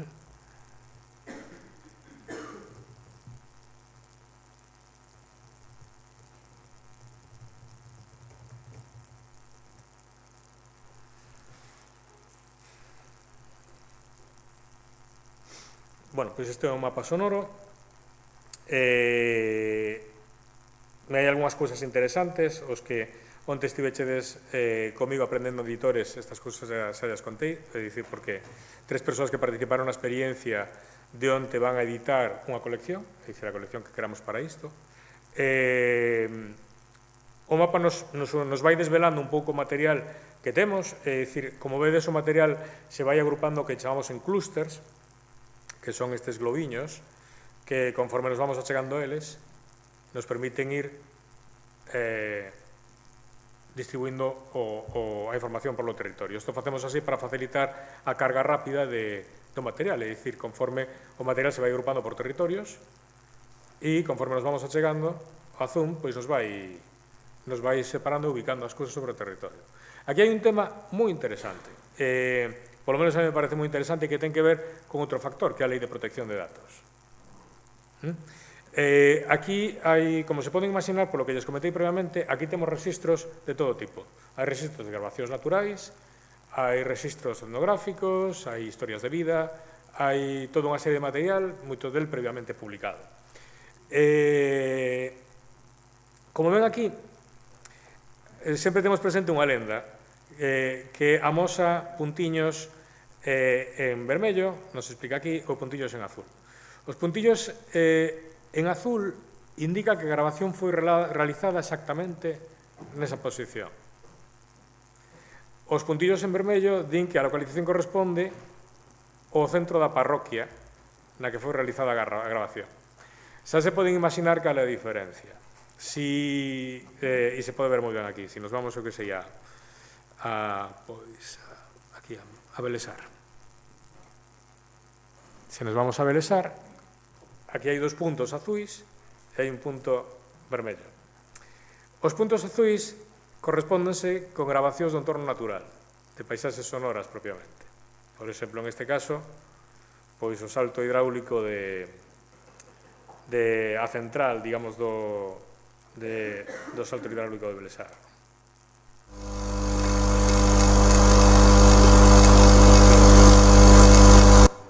Aquí non temos problemas da Lei de Protección de Datos. Non hai unha persoa localizada aquí. Por lo tanto, a grabación se asusta a coordenadas establecidas que veñen dadas polos datos de GPS. Pero la autoría que vamos a ver es de la persona que aparece en la grabación o la persona que graba. De la persona que aparece. Pero la autoría debe ser de la persona que graba. Sí, pero de la persona que aparece, tú no puedes decir dónde vive. Ya, pero bueno, si entonces lo grabarías como en su casa, pero la autoría en todo caso es de la persona que graba, ¿no? Sí. Pero la Ley de Protección de Datos no protege solo a la persona que graba, protege a la fuente. La intimidad sí, pero cuando hablamos de la autoría, la autoría y la Ley de Protección de Datos no significan lo mismo. No. Entonces, que antes has hablado de autoría, por eso. ¿No? Bueno, pero la autoría de la voz, es decir, de la persona que está hablando. Quizás... sí, la fuente, me refería a la fuente. Entonces, como les decía, cando temos un recurso natural, cando hai un recurso que non ten cuestións de protección de datos, ese recurso se coloca en azul. Cando se trata dunha fonte oral dunha persoa, localizamos no centro da parroquia, que é onde temos a unidade mínima para poder establecer, digamos, matemáticamente o centro da parroquia. Para dar a dirección. Para non dar a dirección, obviamente, desa persoa cando a temos. É dicir, unha salvagarda mínima, pero non é menor. Entonces, a partir de aí, os recursos están organizados, como vos decía, por coleccións sonoras. Esas coleccións proceden moitas veces de libros ou de publicacións de algún tipo feitas, por exemplo, polo Consello da Cultura Galega, e que responden un poquinho a eso. Por exemplo, este era un audiolibro, A Nosa Fala, que era unha escolma do inxente traballo que fixeron varios lingüistas entre os anos 70 e os anos 90 para intentar refresar as variantes dialectais da lingua galega ao longo do territorio. Entonces, este é un caso de libro de algo que é moi interesante colocarlo nun mapa, é dicir, ver este tipo de variacións. Entonces, dentro de aquí, hai historias de vida, por exemplo, está Mazarico, se non me equivoco. E no texto 3. Apareciu unha luz e dixei, ven o velho. E vai, ele puxose cos pelos de punta para ir zumbar ao velho. E resulta que vai a chegou ao camiño e vou correr tras da luz pensando que era velho. Pero depois aquela luz arreou todo e ele tuvo que se escapar. E non soubo que fora, marchouse máis nada. Velho non era. Pero pensou que era do outro mundo. Ele non pensou nada, pensou aquilo que fora un susto. Entonces, é un tipo en este caso de voz, é dicir, cando podemos, temos unha serie de metadatos que nos permiten un pouco clasificar este material e, a partir de aí, é dicir, cando podemos, temos información asociada, engadimos, etcétera, etcétera.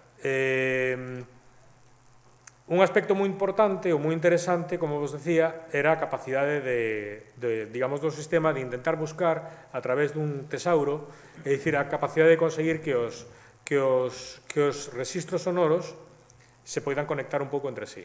Entonces, por exemplo, aquí temos varios traballos que fixo Xosé Luís Foxo de recollida de música tradicional nas montañas orientais de Galicia, en diferentes zonas das montañas orientais de Galicia, e o que vemos aquí,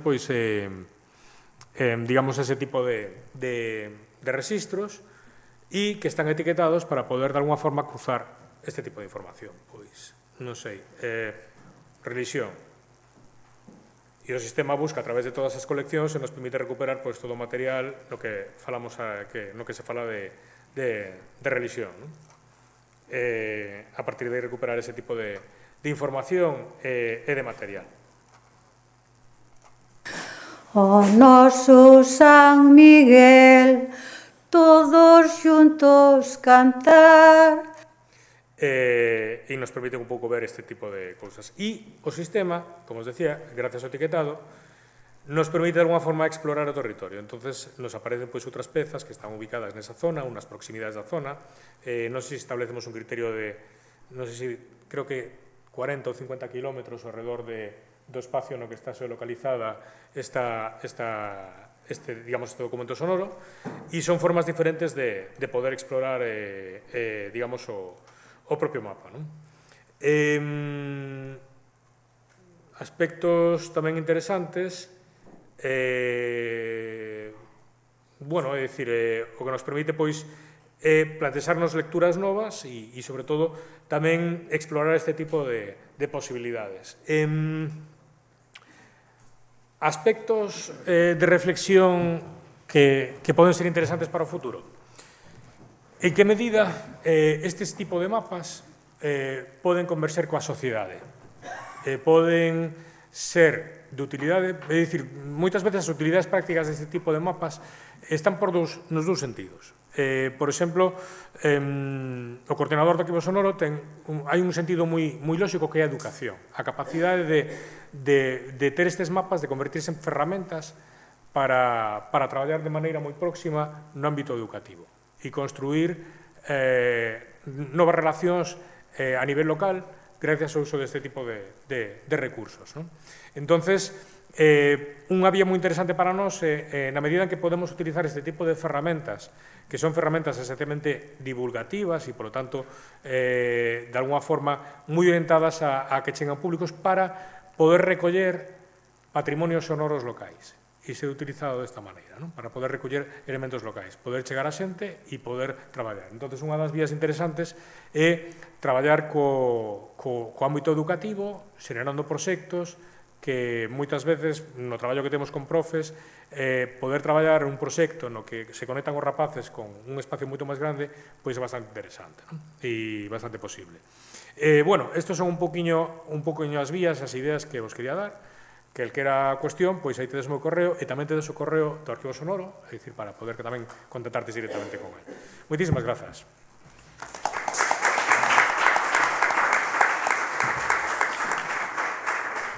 Bueno, non sei se Xavier quería decir algo, pues, ou se xa complementou totalmente, falabas da identidade cultural, que intentar... No, es que si entrar como en un océano y no sé hasta qué hora podemos estar aquí.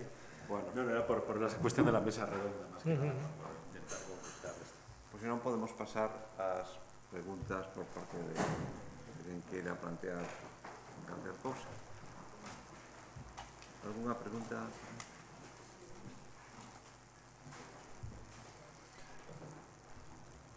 Bueno, mientras no haya preguntas, yo sí quería hacer una reflexión que creo que está presente todo el tiempo y que me parece que algunas veces obviamos, y es en base a cómo representamos ese paisaje sonoro. ¿Sí?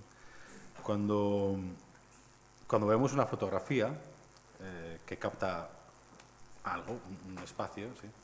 Entendemos que no capta el paisaje entero, que es una especie de instantánea que tiene una técnica, detrás hay un fotógrafo que ha elegido un ángulo, ha elegido un momento. Entendemos la subjetividad de esa fotografía. Incluso llegamos a darle un valor artístico como obra de arte, no solo como mera documentación, sino como obra de arte. Y sin embargo, me parece que con el sonido estamos en una fase como mucho más primigenia, y no sé si por comodidad o por pereza le otorgamos como cierta objetividad. Que hemos grabado, no sé, el bosque de tal, y ahí parece que el fonógrafo, digo por utilizar esto, el fonógrafo no existe, no hay una persona que está grabando. Ni siquiera somos conscientes de cuándo ha decidido grabar, ni siquiera por qué ha decidido utilizar un micrófono al otro. No por una información técnica de decir, yo tengo tal grabadora, o sea, por casi una cuestión comercial. No, sino por saber desde qué situación o qué atalaya, de alguna manera, qué mirador, de alguna manera, ¿sí?, utiliza el que graba sonido. ¿Sí? Y creo que esta especie de pereza, de alguna manera, acaba en una especie de problema, acaba siendo un problema en el sentido de que otorgamos a una grabación una objetividad que quizás no tiene por qué. ¿Sí? Entonces, ocurren como luego accidentes preciosos, como el que comentabas con los carros de bueyes, que lo pones a los jóvenes y no lo entienden. ¿Sí? Yo me juré al cuello que dentro de 30 años le vas a poner a un niño una grabación de una ciudad europea llena de motores de combustión, diésel, y no va a entender qué es eso. Sí. Pero, sin embargo, ahora nosotros no somos capaces de observar eso como si fuera un valor, ¿sí? Ni que tuviera ningún valor. Sí. Y no nos dedicamos a grabar todos los motores diésel o a combustión que en estos momentos están aquí y que muchos de nosotros incluso hemos memorizado y sabemos decir si eso es un... Bueno, hay casos paradigmáticos como en la Harley Davidson, ¿no? Que han intentado muchísimas veces registrar ese sonido con copyright y no lo acaban de conseguir del todo, pero hay muchas empresas que se dedican a esto. De hecho, en estos momentos quizás el sector industrial más preocupado por el sonido no es el cultural para nada, ni siquiera el musical, que ha perdido cierta capacidad de adelantarse a los tiempos. Creo que la música, en sentido, ha dado un paso atrás o ha relegado esa responsabilidad a otros sectores como el automovilístico. Si tú vas a una fábrica donde se diseñan coches, ¿sí? La inversión económica y de investigación que hacen en cómo suena una puerta al cerrar, ¿sí? Es mayor de la que puede tener cualquier grupo de música para publicar un disco e incluso una orquesta para preparar un concierto, ¿sí? Entonces, todos esos sonidos que forman parte o que conforman parte de lo que nosotros luego llamamos identidad, dependiendo de nuestra pereza, esa pereza que comentaba al principio, que ya aplicamos a la grabación, claro, nadie va diciendo yo soy de, no sé, Forturneo. ¿Por qué? Porque es que pero en realidad, cuando cerramos la puerta y cuando compramos el coche, ese cerrar la puerta no está muy lejos de un guitarrazo, de ir a comprarte una guitarra y de probar la guitarra y decir, bien, me gusta esta guitarra, ¿sí? Y cuando vamos a un concesionario, cerramos la puerta y decimos, o abrimos la ventanilla y decimos, me gusta este sonido, ¿sí? Por lo tanto, lo adoptamos. Sin embargo, otras cosas, luego nos da cierta vergüenza decirlo, ¿sí? Que sí, he comprado el coche porque es que suena muy bien, te has quedado como suena mi coche, ¿sí? Que lo hacemos, pero nos da un poco de vergüenza, ¿sí? Nos tienen que poner un eléctrico para decir, no, es que no suenan, es un peligro, etc. ¿Sí? Y bueno, hay como una especie extraña, una especie de vergüenza de asumir que ciertos elementos conforman nuestra identidad y otros, sin embargo, nos resulta muy fácil decir, ah, sí, yo escucho desde aquí, durante la mesa ronda, la gaita y sé que estoy en tal lugar, ¿sí? Y por lo tanto, asumo ya todas las características de ese lugar como una especie de automatismo que me resulta como relativamente cómodo. Entonces, utilizando ese símil, me parece que algunas veces, por comodidad, y no lo digo como una crítica a nadie, creo que todos lo hacemos, de alguna manera y en cierto grado, mezclamos un poquito nostalgia y memoria. Porque claro, es muy difícil que alguien sienta nostalgia de un motor diésel, ¿sí? Pero va a ocurrir, os aseguro que va a ocurrir, ¿sí? Entonces, en esa mezcla entre nostalgia y memoria, no sé, estaba intentando buscar, mientras hablabais, de un símil, ¿sí? Y pensaba que la nostalgia es la memoria un poquito lo que lacera el oído, ¿sí? Que es algo que lacera supura, ¿sí? Que no tiene nada de malo, pero nos lo limpiamos, o sea, por lo menos en cierta generación, pero en realidad es un aviso, es un peligro, avisa de un peligro, una posible infección. Y si supuras mucha cera es que resulta que no oyes bien, ¿sí? Y si te hacen tapones, ¿sí? Entonces la nostalgia puede taponar también el concepto de memoria, ¿sí? Y no sé hasta qué punto esa confusión que nos resulta tan cómoda, porque claro, de repente empezar a pensar cómo construir la memoria y en base a qué, cuáles son los elementos que construimos. Tú antes comentabas, ¿no?, que la memoria se construye, como has dicho, la identidad se forma con memoria, ¿sí? Pero yo me pregunto qué tienen las memorias de identidad.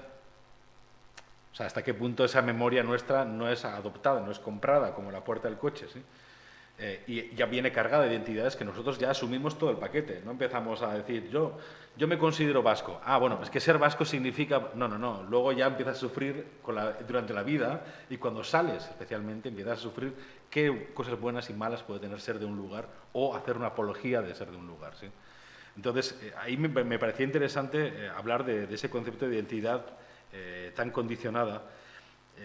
Insisto con esa idea de que el mapa igualmente también no es el problema el mapa es un artefacto, es una herramienta, no tiene ningún problema. El problema es cuánta confianza depositamos en el mapa y cómo hasta qué punto nos tranquiliza saber que alguien ha grabado a esa señora antes de que muriera, ¿sí? Y no he tenido que ser yo, porque no vaya a ser que perdamos la memoria colectiva porque yo no he tenido ni el fundamento ni me he organizado para ir a grabar ni siquiera mi propia familia, por ejemplo, ¿no? Que supongo que tiene como otro tipo de capas más importantes.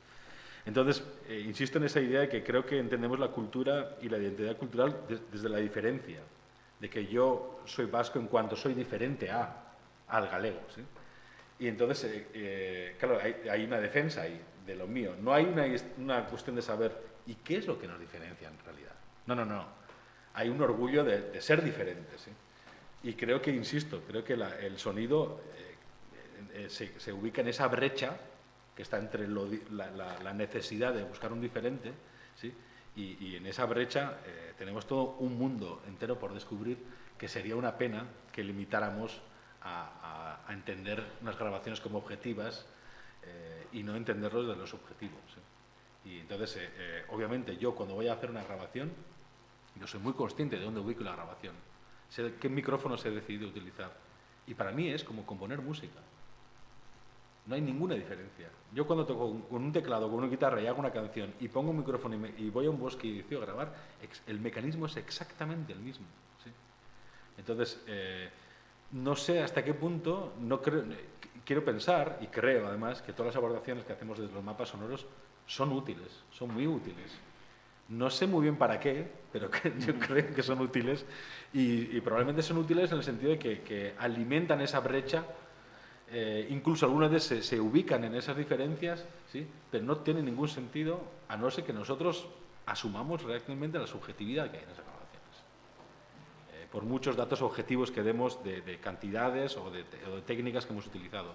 Al final, la subjetividad se alimenta a otra subjetividad, ¿no? Entonces, y ahí es donde se genera una especie de rueda que alimenta algo que luego llamamos identidad, ¿sí? Entonces, sigo pensando que son herramientas válidas, quizás el problema es qué capacidad qué capacidad tenemos nosotros de pensar sobre ellas, ¿no?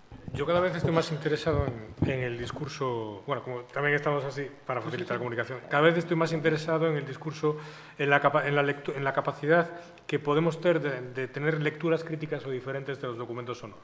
Especialmente, por ejemplo, cuando hablamos a veces de colecciones que fueron producidas hace tiempo y que fueron producidas con un sentido inicial y una técnica. Y una técnica, pero que hoy en día somos capaces de percibir otras cosas, automáticamente se perciben otras cosas. Antes ponía el ejemplo del sonido de las obras, es decir, cómo el documento sonoro puede evidenciar cosas de las que no somos conscientes y de repente al eliminar información de repente nos provoca una reflexión. O hay otro caso que estos días que comentaba con Concha de la POI ayer, que es un caso fascinante, que son los documentos sonoros de Dorotea Schubert y Antón Santamarina, del Cancionero Popular Galego, que fueron concebidas con un sentido etnográfico, de recogida, de música popular en los años 70, ¿no? Años 80, pero que son grabaciones de una calidad excelente, muchas de ellas, es decir, como calidad. Entonces, escuchando una, el otro día, muchas de las grabaciones son de mujeres. Entonces, el otro día, escuchando una con una compañera, la estábamos escuchando, y de repente ella dijo, está cortando navizas. Es decir, la mujer estaba hablando, pero estaba trabajando. Es decir, y de repente empezabas a escuchar muchas de las grabaciones y siempre estaban trabajando. Eran mujeres que contaban algo mientras había ruidos que podíamos reconocer de alguna forma de nuestra infancia, pero que eran del mundo del trabajo doméstico. Y se escuchaban animales, o estaba haciendo la cocedura para las vacas, y escuchabas un gran caldero, ¿no? Hirviendo. Siempre había ruidos. Claro, lo he comentado con Dorotea, y Dorotea era, de alguna forma, cuando se lo comenté, era consciente, pero obviamente su sentido original no era eso. Era nuestra mirada del año 2020 la que de repente es consciente de que no podemos separar esas grabaciones sonoras de música del mundo del trabajo, porque en gran medida en las mujeres campesinas en los años 70-80 la música estaba tremendamente ligada con el propio trabajo y con el propio sentido. Entonces, lo primero que se fijó ella no era en lo que estaba cantando, sino en el espacio sonoro que estaba existiendo alrededor de esa canción y esa lectura crítica. Entonces, yo me parece muy interesante de alguna forma que podamos enseñar y educar a descubrir identidades, pero ella pudo darse cuenta, porque es un sonido que estaba en su memoria, en su memoria personal, en su memoria familiar. Habrá otro gallego que no tenga ese sonido, que no sepa que estaban cortando navizas. Entonces, cuando yo me refiero a memorias, me refiero a ese conjunto que no es únicamente la memoria colectiva, que tiene que ver con una construcción nacional, sino que tiene con el conjunto de experiencias y memorias que te permiten reconocer, identificar o desconocer parte de los documentos sonoros. Y solo pongo otro ejemplo de esas memorias inconscientes. Por ejemplo, yo soy de un pueblo de la costa de aquí de al lado que se llama Pobrado Caramiñal, y es un pueblo marinero que está al lado del mar. Entonces yo vivo en Santiago desde hace 20 años y viajo mucho por Galicia. Yo sé que es domingo por la mañana cuando estoy tomando algo en una terraza de mi pueblo y el sonido es infernal. Es infernal. Y voy a Lugo y estoy el domingo por la mañana en una plaza de Lugo y apenas hay ese ruido. Pero en mi pueblo el bullicio es increíble, como en toda la costa. Pero mucha gente de la costa no es consciente de que el ambiente sonoro, que hay una parte cultural que tiene que ver con hablar en voz alta, generar ese espacio de sonido y sentirse bien porque estás en un espacio con una cantidad de decibelios absolutamente infernal. Y son felices con eso y no son conscientes. Y si un señor de Lugo a lo mejor se pone nervioso y al principio no es muy consciente, si vaya ahí, no es muy consciente de qué es lo que está ocurriendo con ese espacio. Pero es muy posible que ninguna de esas partes sea consciente de esas diferencias de volumen ambiental que en el fondo son marcas culturales o espacios culturales que se pueden reconocer, ¿no? Entonces, cuando hablamos de memorias, yo creo que es muy interesante de alguna forma en qué medida este tipo de aplicaciones, este tipo de mapas, te ayudan a reconocer elementos que pueden ser incluso parte de ti, de tu identidad personal, y que a veces el documento, que es un documento ajeno, producido con otro sentido, cuando se activa en relación a tu propio conocimiento, a tu propia identidad y a tu propia memoria, es capaz de hacerte descubrir otros elementos. Quiero decir, son aspectos interesantes. Para nosotros, con el tiempo, lo que se ha convertido en lo más importante es la gente que viene con la intención de hacer lecturas transversales del mapa. Claro. O sea, que utilice el mapa no como una verdad, sino como un recurso del cual hacer diferentes lecturas, ¿no? Y si, por ejemplo, hacemos una lectura de un mapa que contiene memoria oral y tú hablabas de, por utilizar el mismo ejemplo, de esta mujer que estaba... Claro, nos damos cuenta que todas las grabaciones de la mujer están hechas en cocinas. Claro. Y que las cocinas están ellas solas. Y las cocinas es un lugar donde esa mujer probablemente se siente cómoda, o si no, no tiene otro remedio que hablar ahí porque mientras tanto tiene que hacer las lentejas o lo que tenga que hacer, ¿sí? Y claro, sí, probablemente esa mujer, hablando con su amiga, va a hablar de forma diferente, va a cantar otras canciones, ¿no? Los lingüistas pasa mucho, los lingüistas siempre tienden, y creo que tiene que ver mucho con la mentalidad académica, clásica, científica, de aislar elemento, ¿sí? Y coger una persona, no, mira, usted hábleme, dígame las palabras de su pueblo, ¿cómo le dice al maíz? ¿Y cómo le dice a tal? Y te vas, ¿sí?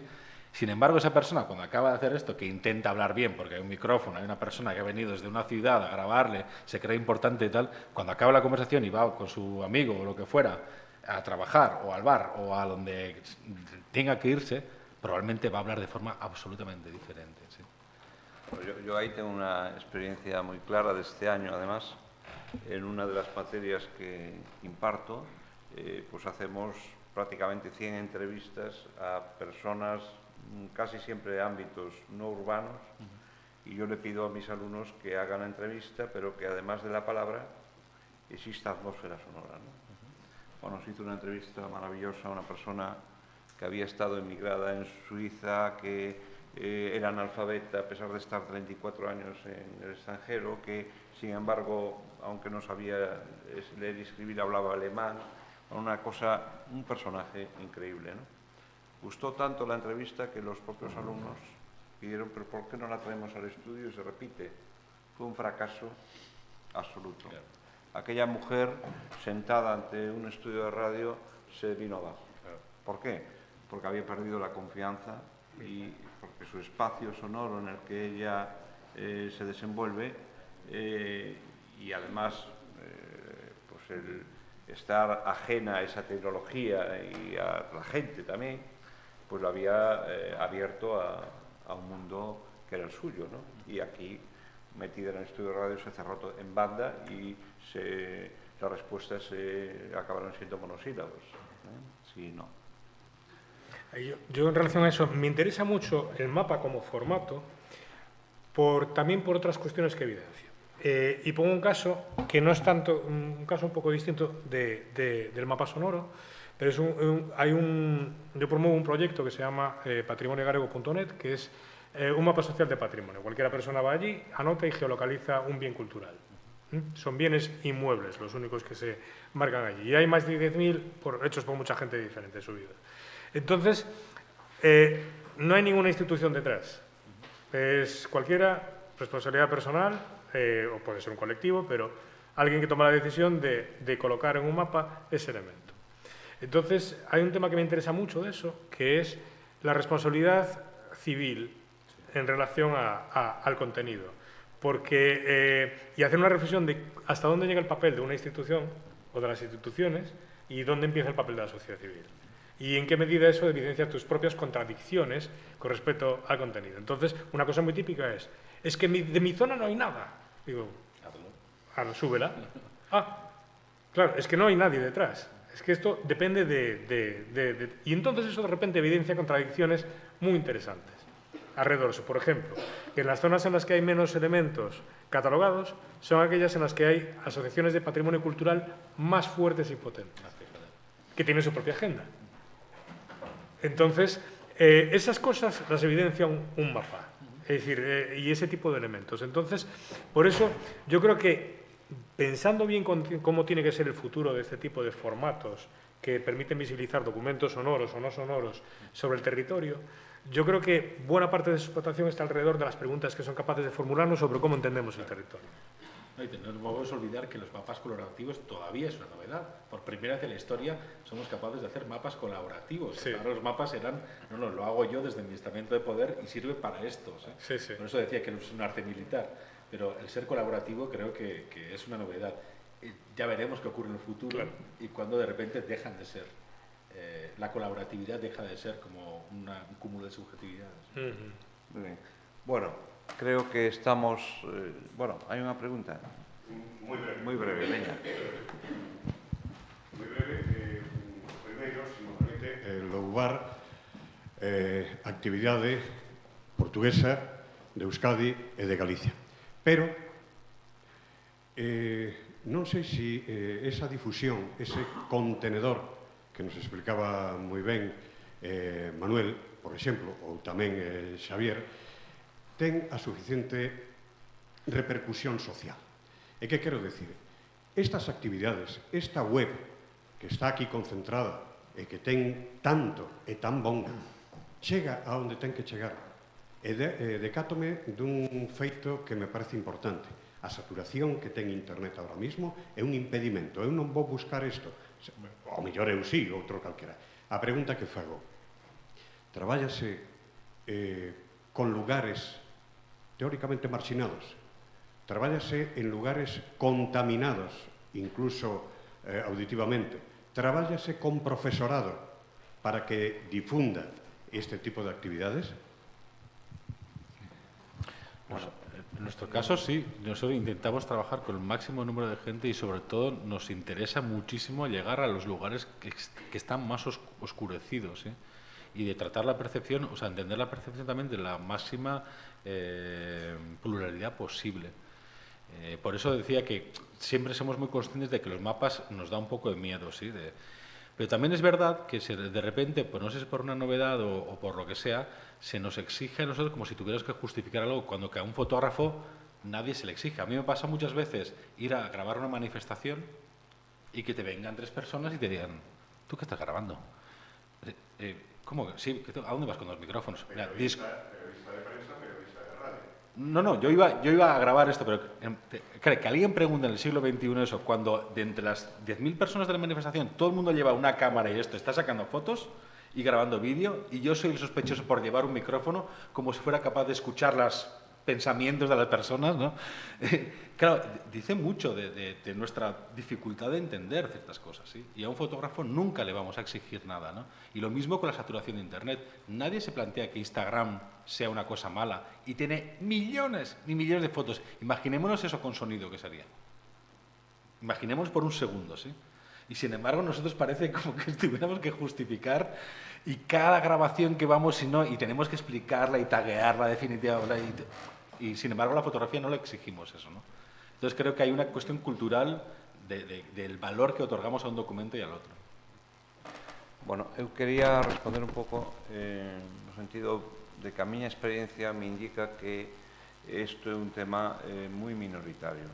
É dicir, valorar o sonido e realmente sentir a necesidade de gravalo para conservalo e demais é algo que afecta a moi pouca xente.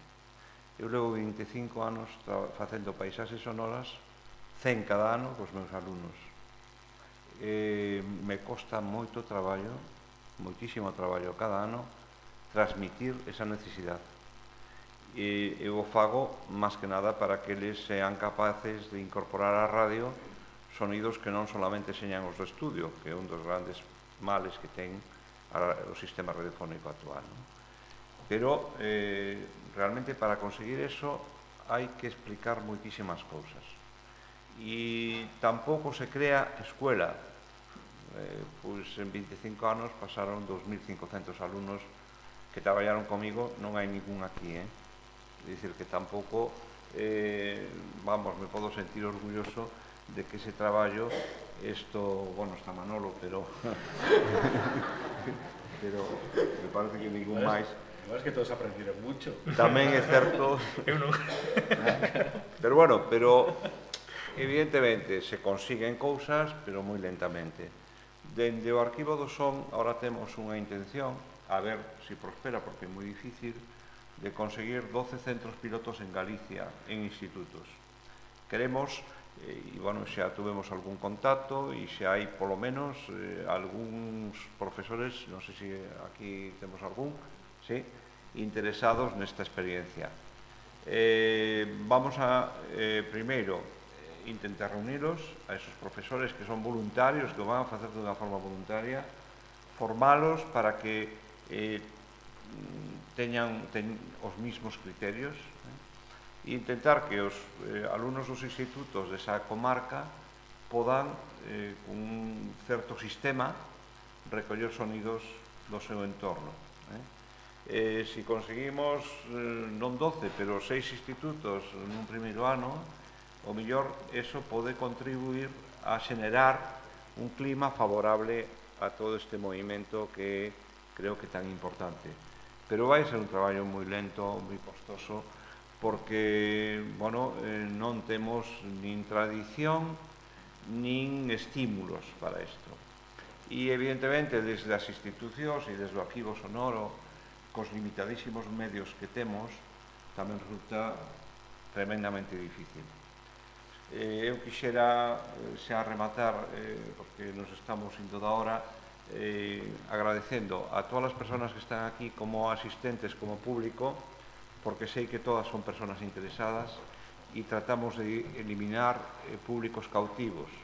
É dicir, sería moi fácil traer alumnos de outros lados obligados e que estuveran aquí enchendo espacio. Non, sei que todos os que están aí son persoas que teñen interés e iso para mí é un valor moi grande.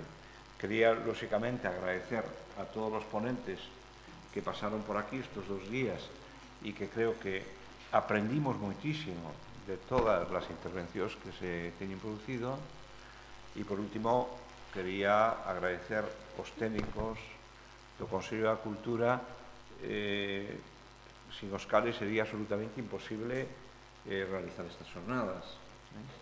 E nada máis, simplemente decir que intentaremos mantelas, polo menos cun carácter anual, aparte de outros proxectos que o Arquivo Sonoro ten pensado levar adiante. Nada máis e moitas grazas.